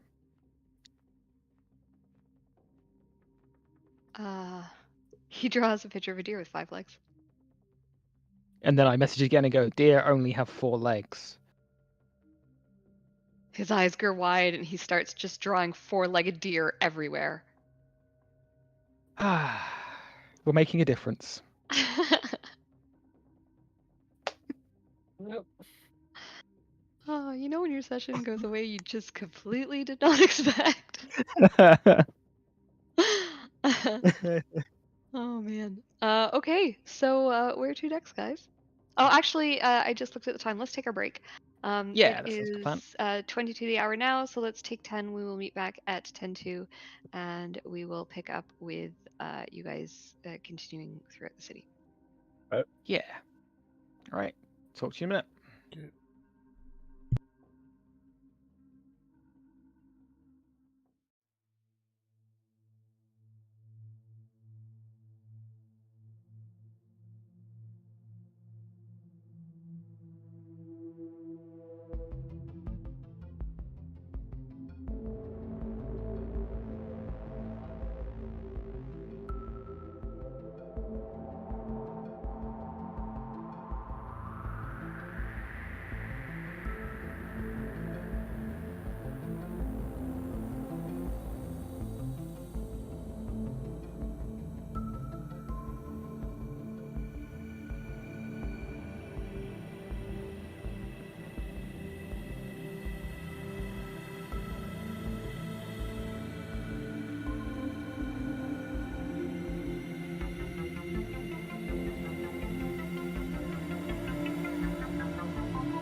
convinced at least one follower of Zargon that deer have 4 legs, because that's a Mhm. thing that happened in our campaign now, and I can never take back. I have dubbed this episode Operation Four-Legged Deer. Amazing. I That love will the live titles forever. you come up with for all of these. All right, and Unfortunately, so by the way, I have been updating my notes, but for some reason my OneNote isn't actually backing up everything I'm putting to the server. So I see. for some reason that web one is going to be behind until I work out how the fuck to fix it. Okay, sounds good. Yeah, thanks for that. I was just like, I took notes for the last session. Like I usually like take my own notes as well, just so that I have something with all the DM secrets on that you guys don't know about. Yeah. But I had actually gone back to your notes for last session because it was so long ago, and I was like, maybe I'll just like reread it and just refresh my memory from the player's perspective, and I couldn't find it. But Mm. not an issue or anything. But I do really appreciate you taking those notes, and update them when you can. Yes, will do. I'll try and work out how to get it to do that. Fucking Yeah, OneNote. Okay. the It's joys of great until computing. it's not working properly. Yeah, right. So with that, where are you guys headed next? You've yet to speak with the followers of Gorm, and of course there are other areas in the city that you can choose to explore. You've also been asked to get the gemstone from the building that is listed as Lower Catacombs on your map. Yeah. Do we want to go and see the Gorm fellas? Yeah. Yeah. Okay, I'm sorry. Stronghold Gorm it is. Oh, sorry, Seb. Did you say something? No. I have a hard time being in character for some reason today. Or That's all okay. days. It's first session back, right? Like it's a weird dynamic today. Okay, so the Stronghold of Gorm. This place is like a fortress. Not that the other places weren't, but this one has a very strong military vibe to it. There are patrols on the top of the wall, much like the maidens. There are the building inside has sort of a square bottom with 2 towers rising from it. A lot of the buildings here, this is something we haven't really talked about. A lot of the buildings here are really odd shapes, and it's kind of in line with what you're learning about just these people in general. They're just very weird. And their buildings kind of are a reflection of that. So there is one that you pass that is, this one over here that has this weird triangular shape to it. Like, that's not practical. What does that end room look like? What do you do with the point of that room? And yet they've built it like that. There's a building over here with a sort of bubble dome on the top. And the stronghold, square building with just these 2 round towers that are just sort of jutting out of it. Everything looks fairly. It's the buildings are well built. They're well constructed, but it very much has that feeling of a child who had some building blocks and just stacked things up. That's kind of the vibe. Have we seen anywhere, out of curiosity, that would have looked like, the old palace where the Alexander and Zenobia would have ruled from? No. Interesting. There's no distinctive like palace here.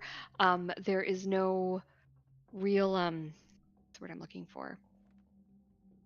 You also don't really see any like temple type buildings, which is something that, for a culture that was so very tied to their gods. It's weird that there's not like temples. Like there's these strongholds that are dedicated to the 3 gods, but they're not places of worship so much as fortresses, strongholds. It is again, Synodicians, weird. So the stronghold itself, like I said, it's an odd one. And as you approach, you are watched, and you sort of get that prickle at the back of your neck, and you know that there are arrows trained on you from within those arrow slits. And I think before we're like in vision, like mhm. when we're just dots on the horizon for them, Lunara would use the Hat of Disguise to change herself into just like a generic looking guy. Okay. Okay. Playing into the sexism here. I like it. Why not I just use what into a happens. good-looking guy? She doesn't want to stand out. She just wants to be a guy.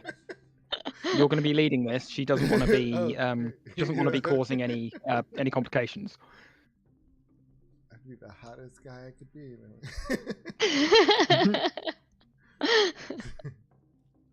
She's just a little guy.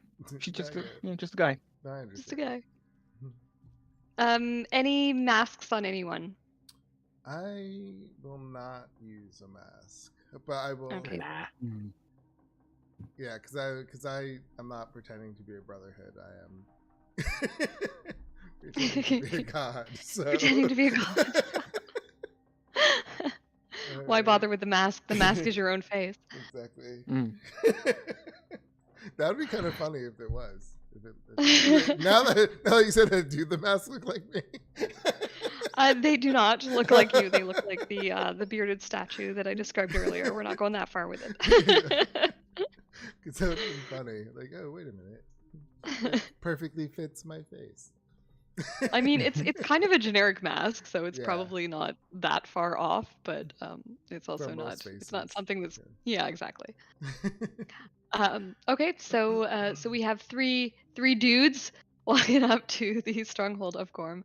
As I said, you are watched as you approach the door, and you are stopped outside of the stronghold by one of the guards, and he sort of says, "Greetings. What brings you to the stronghold?" I just look at him and I just say, I am Blelbaum. Senadus, leader up top, has brought. No, I don't want. I'm sorry. I should have It's been okay. better prepared for this. Yeah, what was his name? Senadus told us you need told Canadus. Canadus. Sorry. Canadus said, no, Canadus has informed me that you need my help. Let me enter. I'm sorry, did you say you are Blublam? That is I. It is me, Belbum, here to save the followers of Gorm.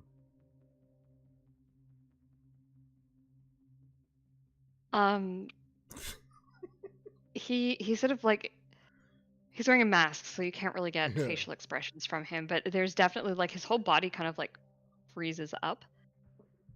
And he says, You had best speak with Var. And he invites you, or I guess leads you inside to speak with Var Sharpshield. Finally, a normal name.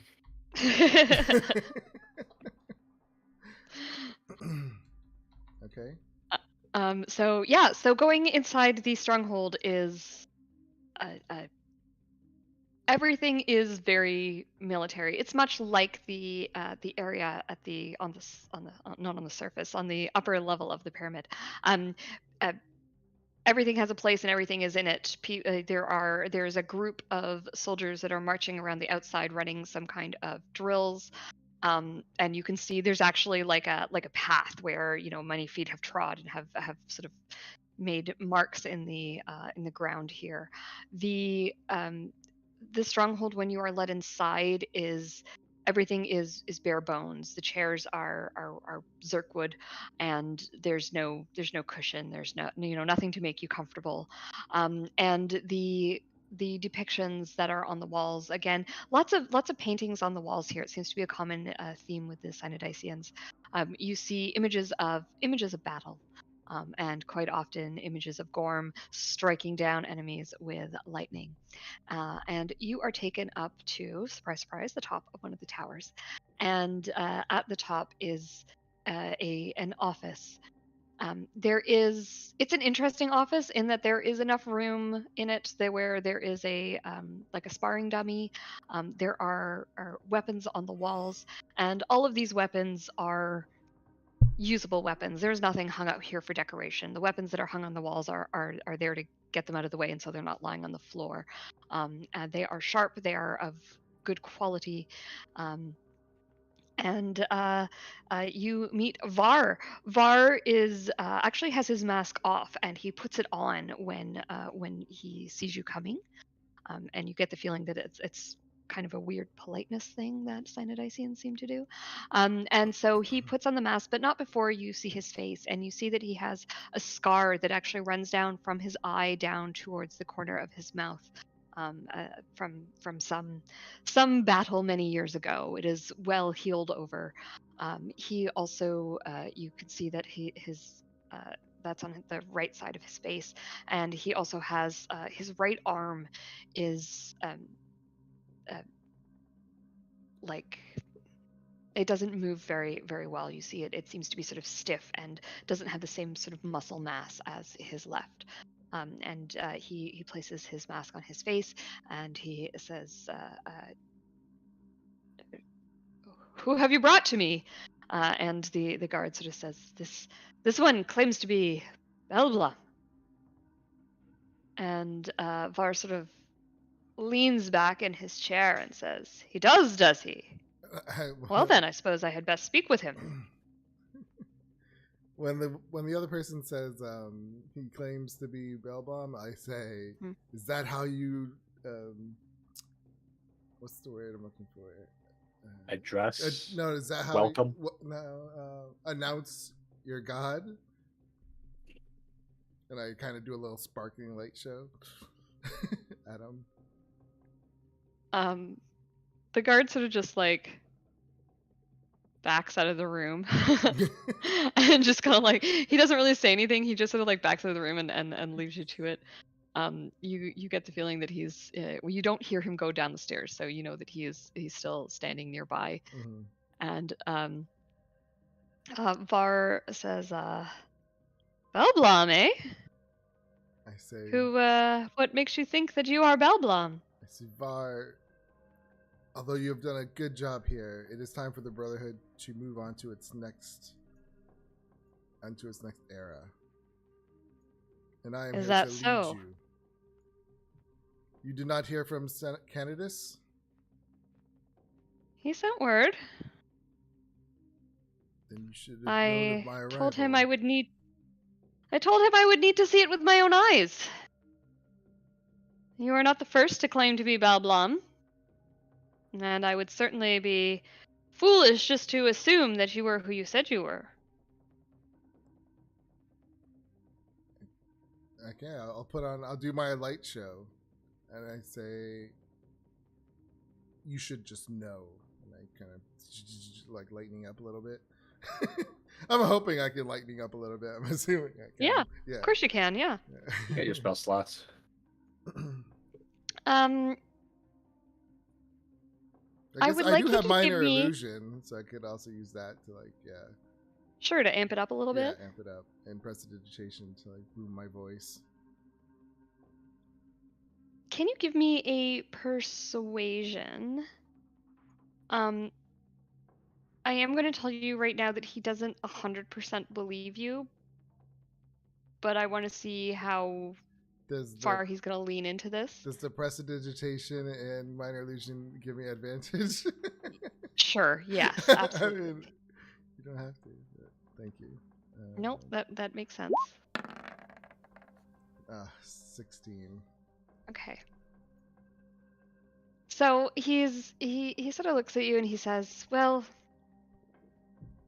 I know some of the magi who are capable of performing a show such as yours. I am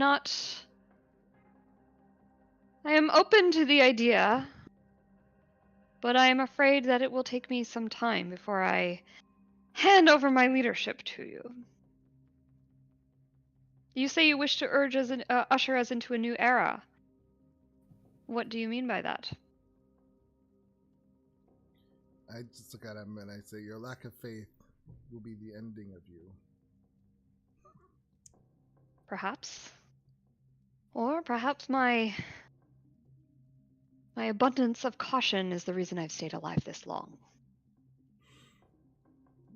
I nod to that because I can't rule out that logic. It is my job to ensure that our people are protected. And while many of the Brotherhood favor running headlong into danger, they often find themselves bashing their heads against walls. I prefer to take a more tactical approach, cautionary, and making sure that I understand fully what I am getting myself into before I enter into situations. I said, okay. So I say, well, you want to know what new era is? I said, right now it seems you are at war on two sides, two fronts. The ones with Zorgons and the ones with the maidens. You are correct there. And what is it you propose? Out and out battle against them all three factions at once? That would have us killed immediately. No, we team up with them. Fight Zorm. Zorgon. Zorm. That's okay, we know what you meant. Yeah, Zorgon. And then move from there. He's quiet for a moment.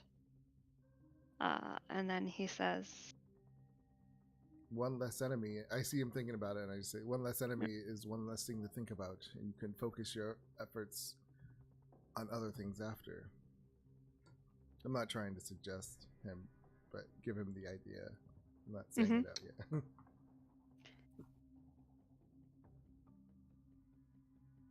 an alliance. Do you think they could be trusted? Of course not, and I laugh at that. I said, but we'll be ready if anything, if they do try to break it.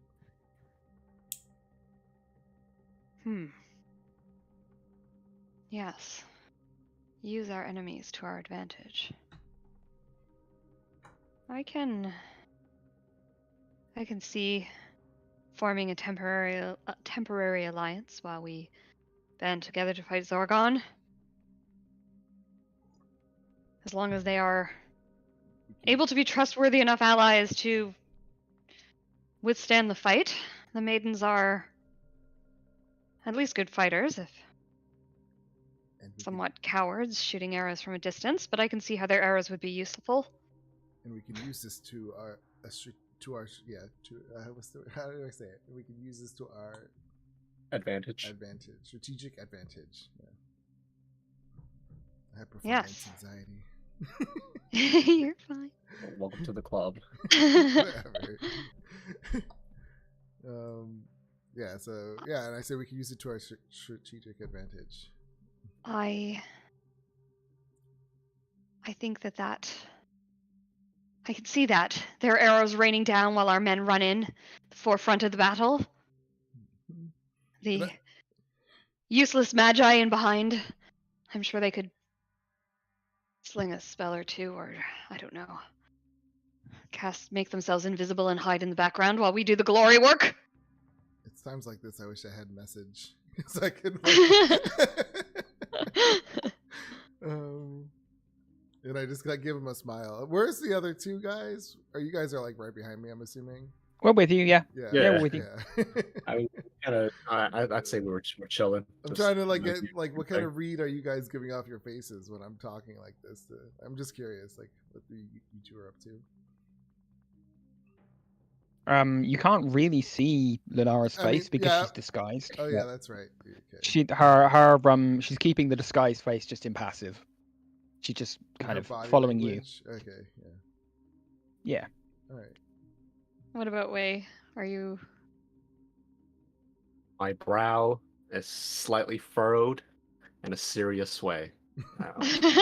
Presenting a serious look. All business. Hands are folded in front of me. Okay. Right, cool, I like that. Yeah. So yeah, I'm keeping it very vague. I'm not trying to say too much, but to hint the ideas to him of what I mean. And so yeah, it looks like it's working. And he seems like I said, he seems interested in the idea at this point. And he says, I will meet with them. We can have a strategy of war. You may invite them here to the stronghold. Is that a strategic plan? Nah, you're right. They might be too afraid to come here. Or they might try to sabotage, or... That is true also. I feel a neutral ground might be better, says Lunara, like trying to keep her voice as masculine as possible without making it obvious that she's like changing her voice. Neutral ground. Yeah. And I just say, agreed. Very well. Find us some neutral ground and we shall meet. In the meantime, I expect you will give us rooms and feed us. Of course. As I am parched. You are welcome to stay. But you will have to prove yourself before I call you Belblam. My eyes narrow at him. I do not have to prove myself. You will learn the truth. We shall see. I hope you are right. And if I find you are lying to me, I shall be sure that you shall suffer a coward's death. I laugh at it.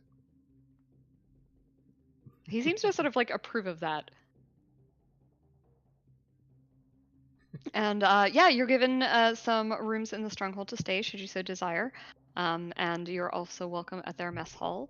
The food I think here. Sorry, go ahead. before we lead out of the room, I think Lunara is actually going to, although this might complicate things a little bit, Lunara is going to drop the disguise and say, I apologize for the subterfuge, but I did not want my my appearance and my gender to color your discussions with Adriel in any way. Sleep Lamb. That's his name. With Belblam, yes. With the Belblam, yes. He says, "You brought a maiden here?" I am not a member of the Maidens.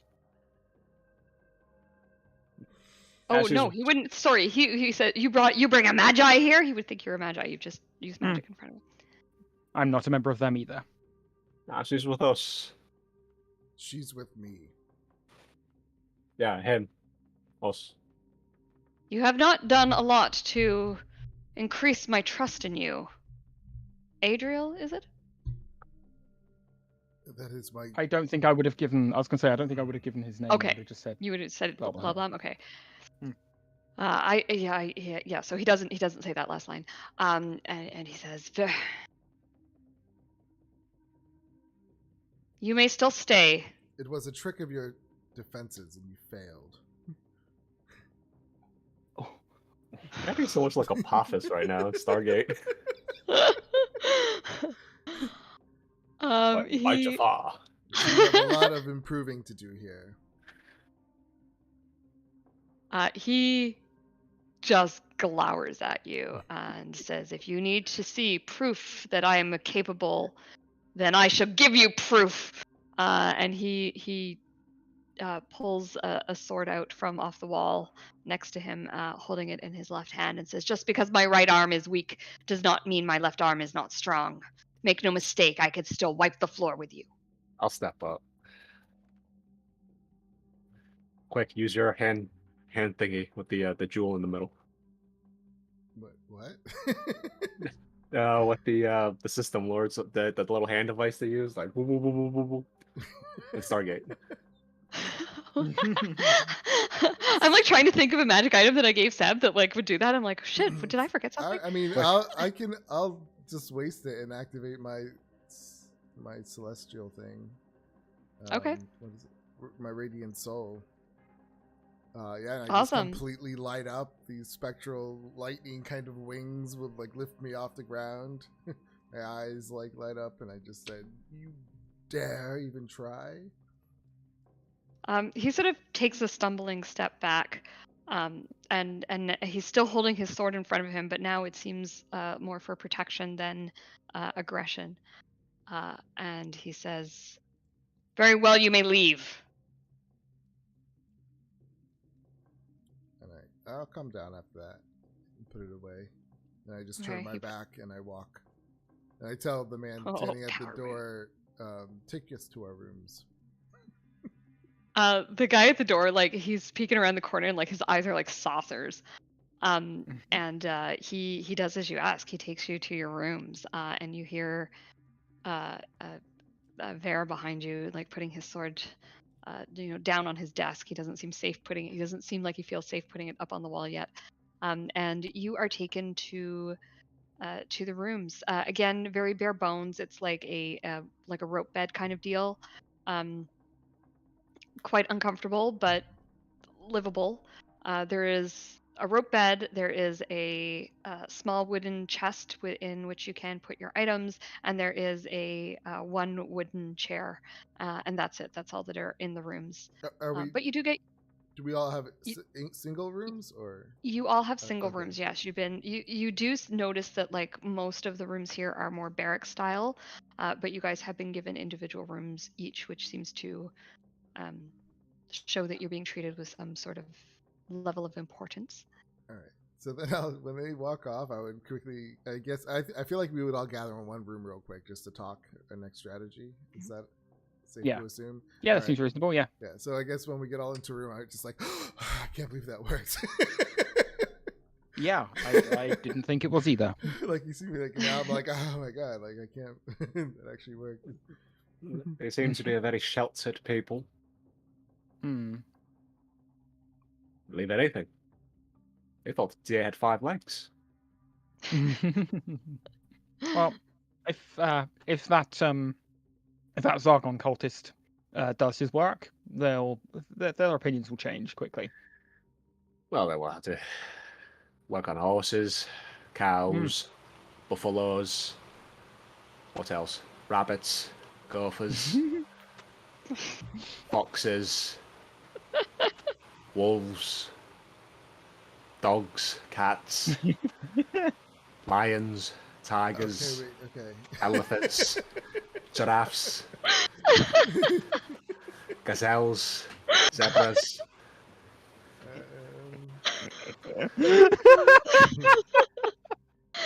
I go on for another minute or so just listing And like, yeah. more four-legged animals. What other animals do you know, Way? Hares, anteaters, monkeys sometimes. Well, gorillas. Well, they sometimes on For 4 someone legs. who didn't but go they- to school, sure learns a lot. I mean, a day in the zoo. A day at the zoo will teach you a lot. Listen, I never went to school. I know how to read. Right. Not proud of this, but I nicked some books from the library. Never returned them. Lunara looks at you like you just confessed to something like necrophilia or First degree murder. yes, yeah, and like looks over at Adriel and says, "I didn't know we were working with a fucking monster." You learn something new. Fortunately, I lost Every those day. books when I moved. What's That's worse. You realize that, right? You could have returned them. Well, I was busy. I was busy lads. Had a lot of stuff to do.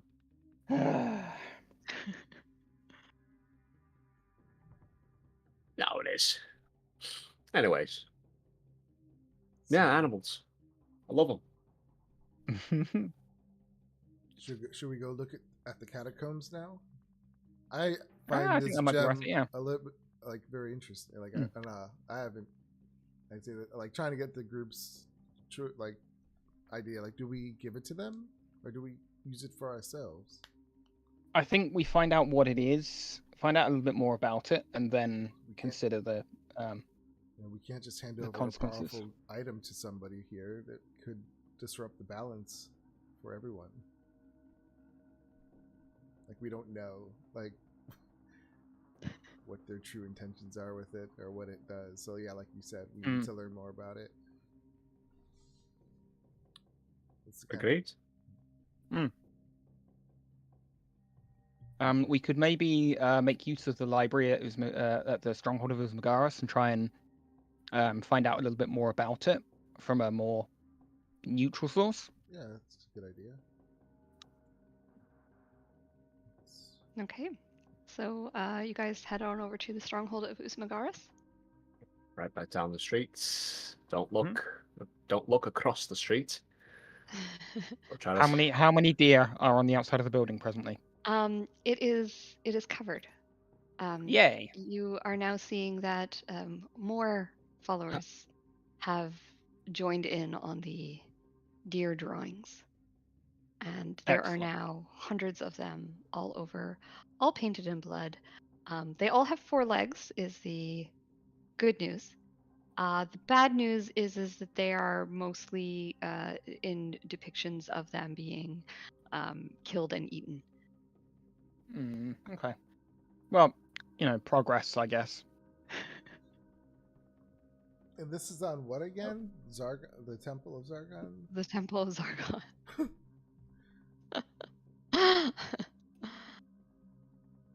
Yeah, they're really freaky. I don't know. I'm looking at it like, oh, do I really want to go over there? All right. I might actually. Can I see the guy that started this whole thing? Although I yes. imagine he's probably coming to the point where he's running out of blood at this point. Yeah, he's passed out just in the courtyard there. His face is very pale. You could probably give him a little shake and wake him up. I think I'm just going to message someone else and just say the deer are sacred, again in the booming voice. You just hear him say, "The deer are sacred! The deer are sacred! The deer are sacred! They must be sacrificed to Zargon! No, Sacrifice the deer!" They must be protected for Zargon. The deer must be protected for Zargon. We must cage them all! Cage the deer! I think you're making this worse. Well, I guess not. I don't know about worse. Yeah. Well, they're never gonna meet. They're never gonna see one. So No, it's true. Like hundreds of miles away from one.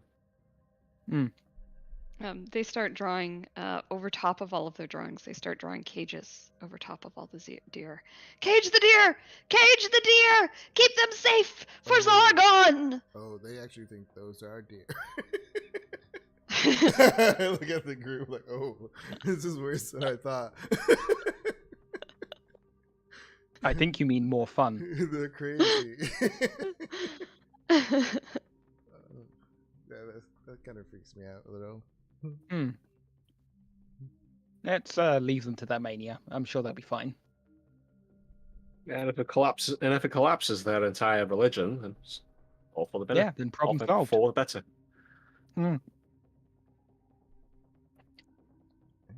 Okay. Library. So you guys head on in. You already have permission to be in here, so you are permitted inside, and you head to the library. The library is a very organized one. It has a lending system where you check out a book, you put a card in its place to indicate and sign the card saying that you are the one who has that book, and then you can take it out and read it. And there are librarians to help you find things and restock things. Yeah, it's a library. Yeah, one weird Lunara old guy immediately in the feels at corner home. watching porn. Computer. That definitely is nothing like Lunara's library, but that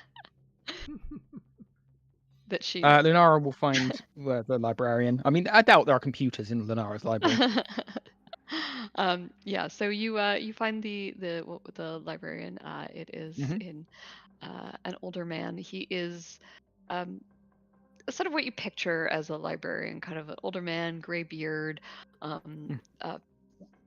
moves a little bit on the slow side, sort of shuffles around, but is also one of those people who, you mention anything and he, oh yes, I know where that is, and he can just lay his hand on pretty much any tome in the library.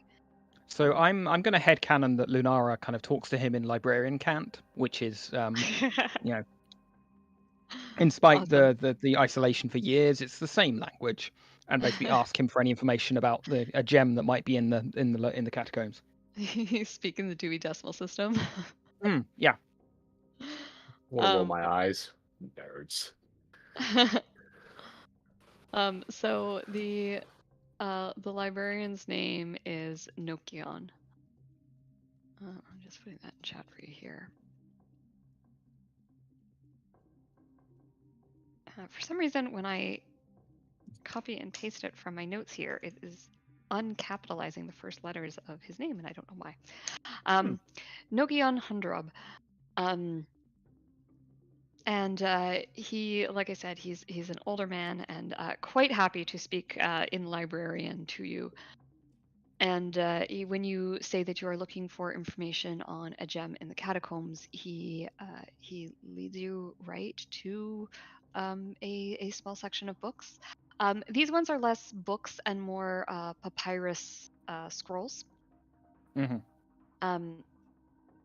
They are very old, but Lunar, with your librarian background, he actually allows you to handle them. Yeah. You know, it's not. These are kind of in the, you know, that section of the library that's like closed off that you have to get special permission to go into.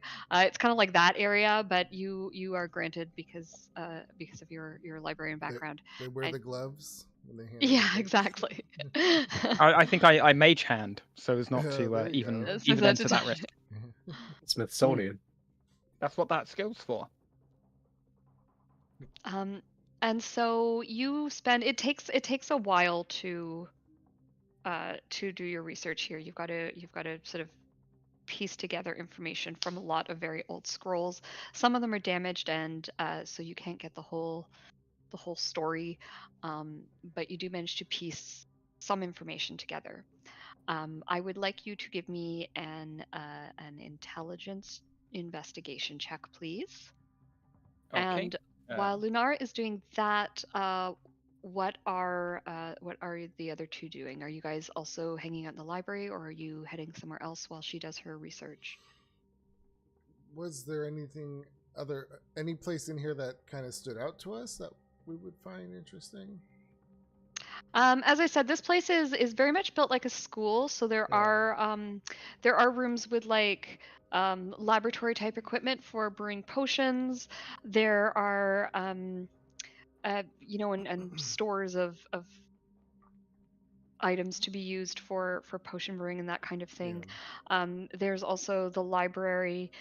I don't know what else there would be really. I mean, Yeah, so obviously I there's the would- living quarters and that kind of stuff, but I would have guessed just helped Nar do the research anyway. I could've, Okay. Yeah. cool. Okay, so we'll give Okay. Lunara advantage on her check then. I was going to say, what would about- I have had advantage from my level of knowledge of this this culture to begin with? You might have, yeah. I think between the librarian's help and Adriel's help and or Blemblam, Yeah. pardon me, help, you certainly would have advantage on this 24. Nice roll. Just before we get to what you learn, Wei, do you want to do anything in particular, or are you also going to kind of hang around the library and get in the way? Are there any comic books, magazines, stuff like that? Yeah, they probably do have some like lighter reading stuff as well. I mean, Picture books. They've got some books for small children. the cardboard 3D pop out books, and the little tab at the bottom right. You can make the action go. See how many legs the deer have. Yeah, I'll take that. I'll take like children's books. It's like, you know, the little cardboard cartoon, Yeah, and you can just like pull the tab, and it'll just like do something funny. yeah, I know exactly. I have one of those downstairs right now. Okay, yeah. So you start playing with the children's books. There's a couple of little kids that come over and ask you to read to them. And Lunara, you get to The the more language grown-up barrier books. might make that a bit difficult. Oh, that's true. but- Right?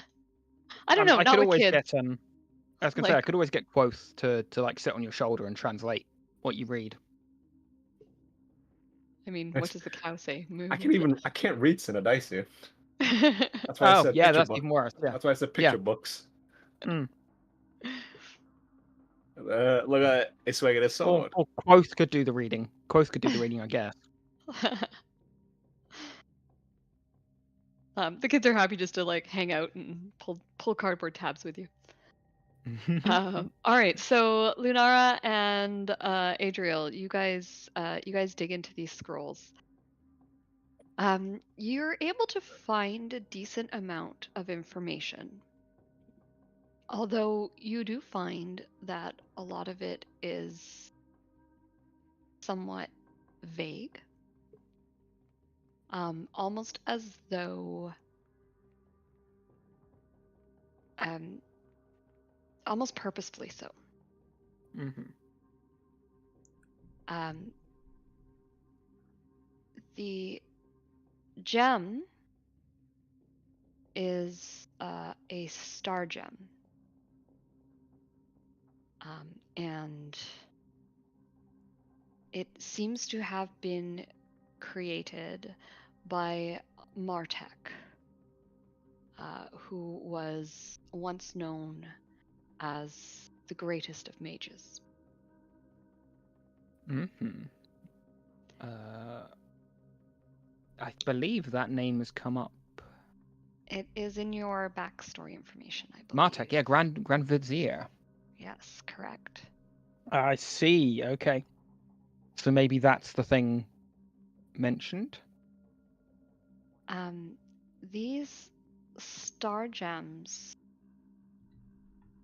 from what you can understand, are capable of creating a prison to hold a very strong monster, evil person. Strong monster, then what? What it was the last part? Or evil person. Or evil person. Like, yeah, a very strong being, perhaps is a better way of putting it. For example, it could potentially be used, from what you are reading, you could potentially use it to cage Zargon.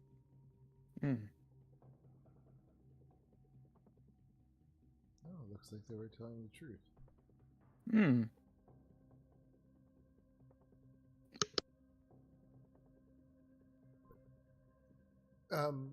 Being in here looking at all these other people, do we get a gauge of how powerful their magic is?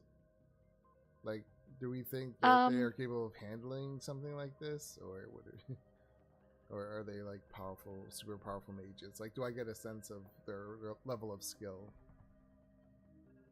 From what you can see, there's obviously a like maybe an a arcana check? variety in power levels. Yeah.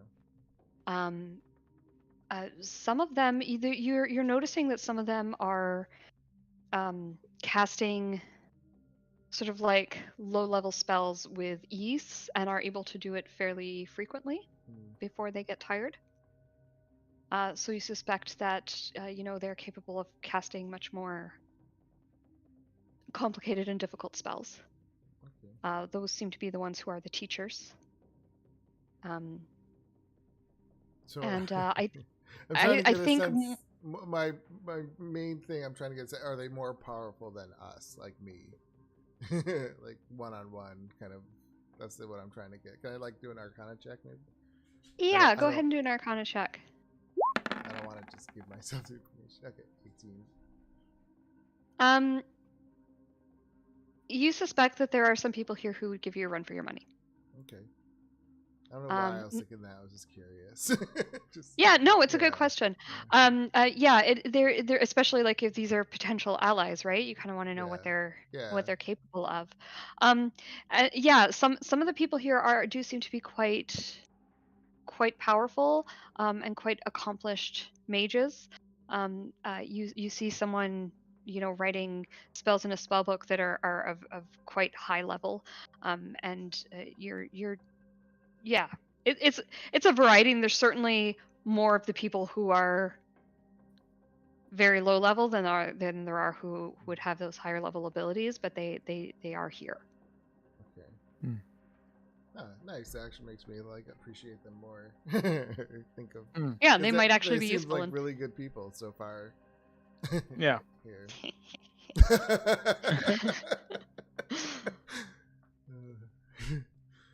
Okay. So yeah, when do you want to try to go into the catacombs? I guess we can go and have a look at that in a minute. I'm thinking if we do get said gem, we hold on to that, and that can be our bargaining point as kind of the mediators Okay. of the Yeah, I like that. of the council. I agree with that. Because otherwise, if we just give this to Smigarius, they don't need us. They don't need anyone else. They can just imprison someone. Yeah, no, I agree. I think it should stay with us. Okay. Then yeah, let's go and scope out the catacombs unless there's anything else you want. No, I agree. Oh, let me check my schedule.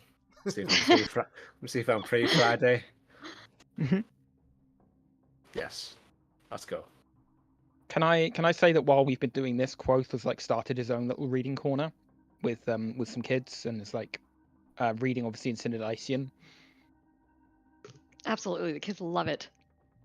So Quoth is like a level, like a intelligent being who thinks for himself. Or I mean, yeah, he's a crow. Crows are smart as they hell. are smart. I mean, but he's reading to children, so that's all. Like he's beyond just a regular crow, though. So he's like.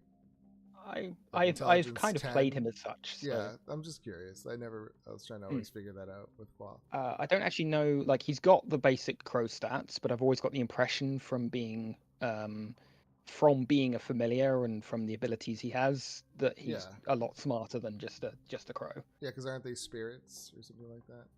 Yeah. Yeah, Yes, he so is. they Yeah. are. Yeah, they're more Yeah. intelligent. Okay, I like that. That's cool. Yeah, the kids are loving it. They do call him a bat. Having never seen a bird, bat is as close as they can get to understanding. And because it's Cynodicea and everything is weird here. Yes. So yeah, you spend some time. It's probably a good half day that you spend in the library researching and trying to just make sense of these scrolls. They are very old, like I said, and difficult to decipher. Even the librarian gets into it and is helping you. He's quite interested. He's one of these people that just learning for the sake of learning, and is enjoying pouring through these old scrolls that he doesn't normally go through. You are unable to find information as to how to use the star gem. Mm-hmm. That is one of the areas where the writings get very vague, and a lot of it is couched. I mean, again, these scrolls are probably from 1,000 years ago, and so that just times have changed, writing styles have changed, and they weren't written to be an instruction manual. They were it's basically mentions of the gem, and that's what you're kind of able to put together. Sure.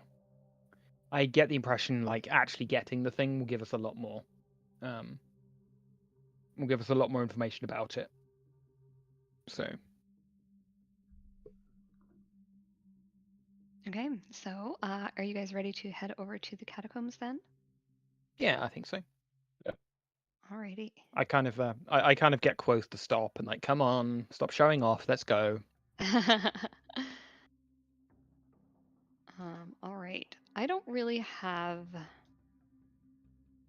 a picture for this, so we're just gonna stick for now on this map. But I'm gonna bring you guys down here, or someone else did. Thank you. So we're just gonna kind of theater of the mind this, because I looked and I couldn't find anything that sort of matched the description, and I think it's important for this in particular to match.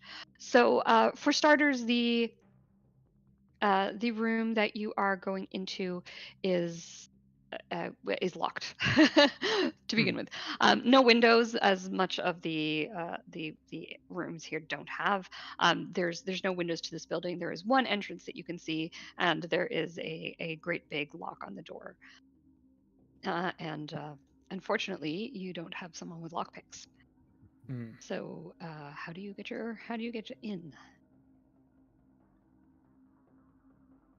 I'm probably going to send Quoth around just to see if there's any other entrances to the building. He excuse me. He looks around and he does not see any other entrances to the building. It seems as though that one door is the one and only way in. I should say that the building is made of like sandstone type material, and the door is made of the same sort of stone with a covering of probably bronze over the top of it, and there are images of the dead being carried inside.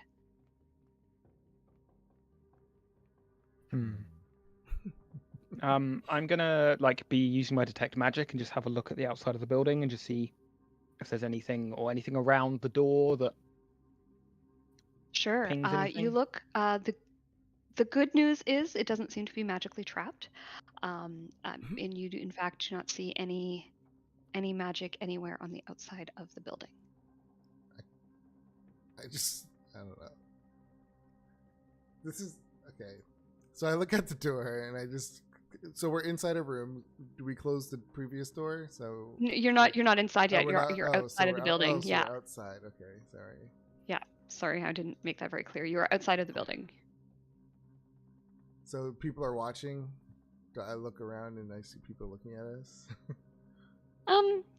They're not. No one's like staring at you or anything. There are, there's people. There's followers of Zargon drawing bars over deer.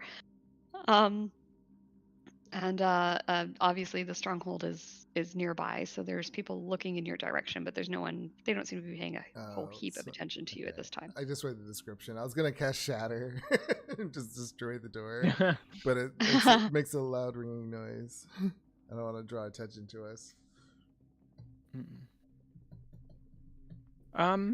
Is there anywhere here that would sell like magic scrolls potentially? Probably at the stronghold. Let's go back there and see if they have anything they can sell us, because I have a thought. Okay. You head back to the stronghold of Usmagaris, and Mhm. there are people there who scribe scrolls and sell them. Do you perchance have access to or be able to make a scroll of knock? He says, yes, I can. How much would you I have- want for a scroll of knock? That is a good question. Let me look up the level. Second level. Second, I think, yeah. spell.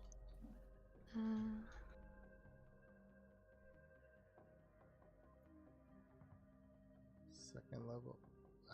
Hang on. I have my list. I think we use the same list. Yeah, I think it's 120 gold pieces. Is that 120. That's exactly what I'm seeing here too. Yeah, 120 gold pieces. Okay. Could I get 2 of those, and I'll give you some. I'll give you some of this gold that I have. Certainly, and he's more than happy. They do use gold down here, weirdly, although they don't use it up on the surface. Down here, they do use gold, and Okay. he is happy to give you 2 scrolls of knock. Thank you very much. So I have 645 left. Hopefully this will do the trick. It's bad sign when a door is the first huge obstacle. Yep. Foiled by a door. Without a rogue, doors are our worst enemy. Yeah, I know. Bishop, big guy. Very much so. I know. Much more than just a door opener, but still. Yeah. Okay. I thank yeah, him. And then we'll head back to the door, and I'll try the scroll. Okay. You try the scroll, and the door swings open. Yeah. Easy. So I have peasy. one Good job. left. Thank you. So you find yourself looking into a 20-foot wide hall.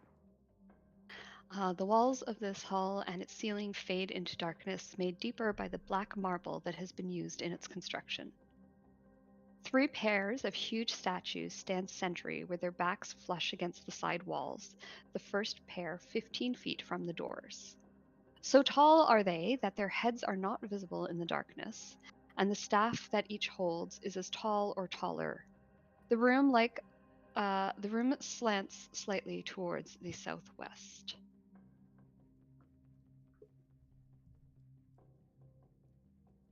I look at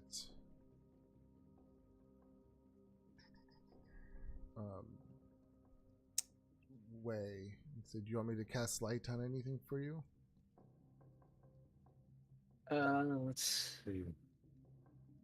I use. I mean, I got a couple of gems you could just cast it on. You could also put it on something and let Quoth carry it, and that way would free up Way's hands in case he needs to punch something. I mean, I could cast it on his forehead, and you'd have like a spot, like its own light. I can't see. I'll be blind. No, top of your head, so it's just. Or like dab some charcoal or something on his forehead and then cast light on the charcoal. Like a headlamp? Yeah. Yeah. Wait, what are you going to get him to cast light on? I do have a torch. Cast light on a torch? Yeah. Well, it's because I don't have to waste the torch then, right? That's actually a good idea. I like that. Oh wait, no. I have a piece of chalk. I could just give Quoth, and he could just carry it in his little talons until in combat, whatever. Alright, so I'll just break off a little piece of chalk. I cast light on chalk. Okay. The chalk illuminates the hall. With the light lit, you can see that the hall is 60 feet long with a 60-foot high ceiling. The statues are 50 feet tall with staves that reach all the way up to the ceiling, like columns, basically. Against the back wall of the hall is what appears to be an altar of white marble. Centered on the white marble platform lies a huge black gem, its curved surface highly polished. I'm gonna be keeping up detect magic and just sweep the room and just make sure there's nothing overly dangerous to begin with. When you look at the room, the whole place there's a lot of magic in here. First of all of these staffs are glowing with magic, and it seems to be of the evocation school. The black gem is also glowing with magic, and that would be of the school. What's it called?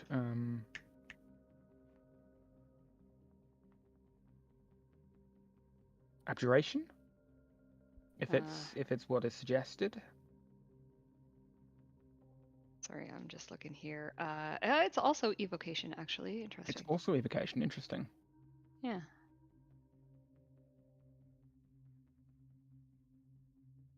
Okay, I let the others know that there's a lot of magic in here. Be careful what you touch.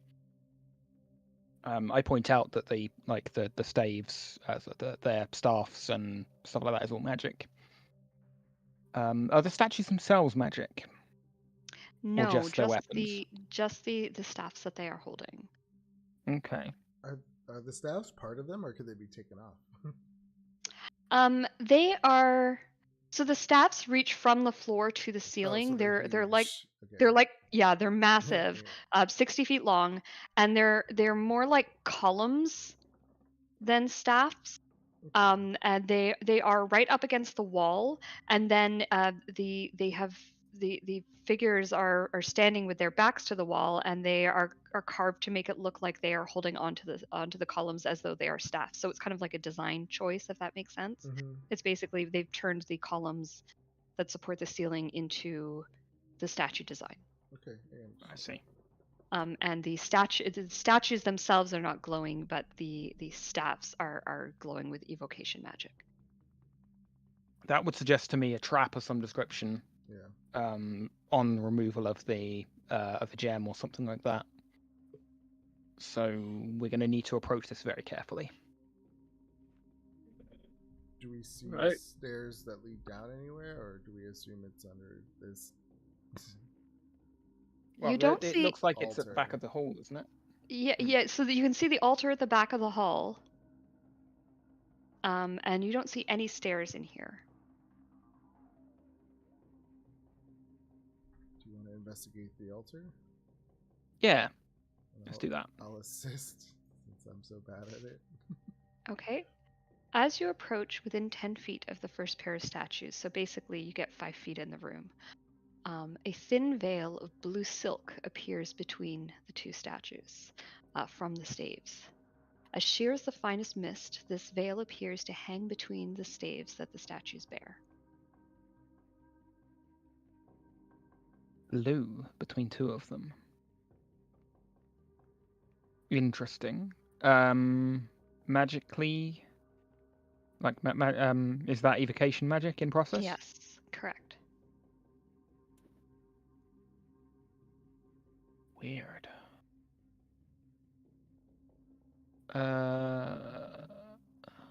Does it seem to change as I like move further forward, or? No. As you step towards it, it stays the same. It's this.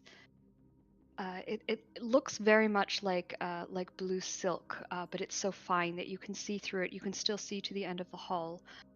It's just like a fine blue mist almost. Very sheer, like kind of. Very sheer, yes. I would have thought that would be conjuration or illusion magic. Curious. So it's. Can I throw a rock through it? Yeah. See what happens to the You rock. You pick up a rock. You throw it through the curtain. It passes through it as though passing through mist. It doesn't sort of do any damage or anything to the curtain. But the rock, when it passes through, goes from sort of that yellowy sandstone color to pure white, and when it lands on the floor, it shatters into 1,000 pieces. Nope, don't touch it. Hmm. I'm glad I didn't get close to fly through that. He would never have forgiven me. I investigate, Oh. or should we investigate the statues that it's attached to? See if there's a switch to turn it off. Yeah, let's do that. Let's do that. So I'll help Lunara. Okay, go ahead and give me an investigation, please. That's a 12. Okay. So these statues are dressed in the manner of the ancient Synodicians. You would put these statues at about the same age as the papyrus scrolls you were looking at, roughly 1,000 years or so ago, in the time of King Alexander and Queen Zenobia. They are dressed as guardians, almost like the king's personal guard. There is nothing on them. There's no writing or anything like that on them to indicate, or you don't see like a lever or anything to like turn off the spell.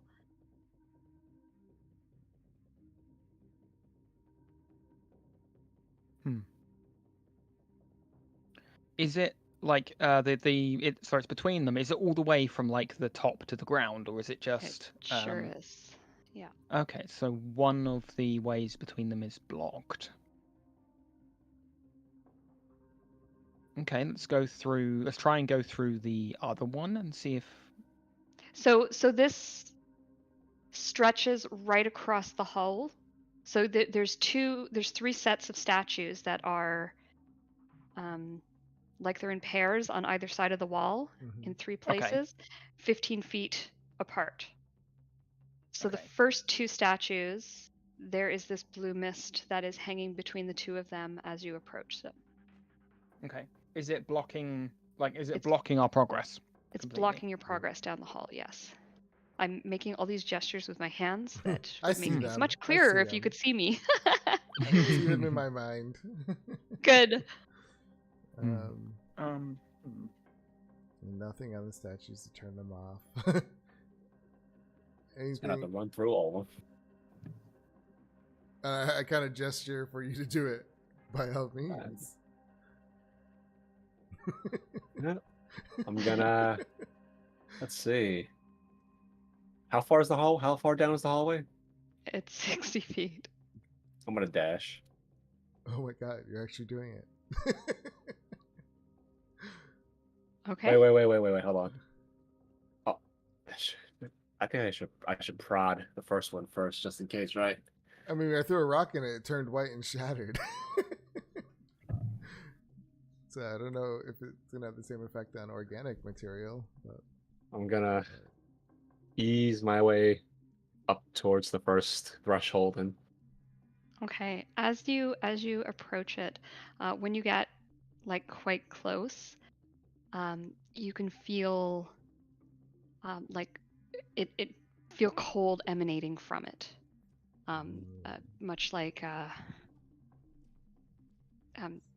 if you put your hand near ice and like Yeah. you can just like Mm. feel the cold coming off. It's like that where you're not touching it, you haven't touched it, but you can just feel the cold coming off of it. That's the feeling that you get when you step up to this. get a little bit closer. Maybe like light a torch and just kind of put it to it and see what happens. Let's lit up the chalk for a reason. All right, we're gonna waste the torch No, anyway. no. Torch lit.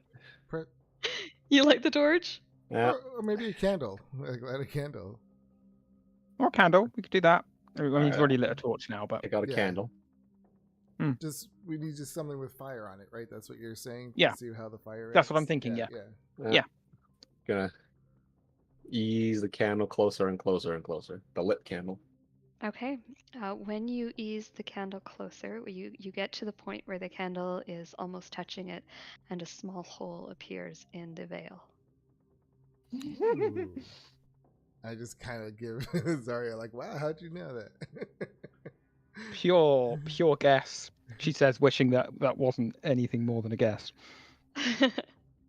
So, if I move the candle around, does the hole stay, or it kind of closes back No, up again? it closes back up again. So maybe We need Alright. a larger. maybe a Yep. torch. And Love it. that's where we're gonna save game.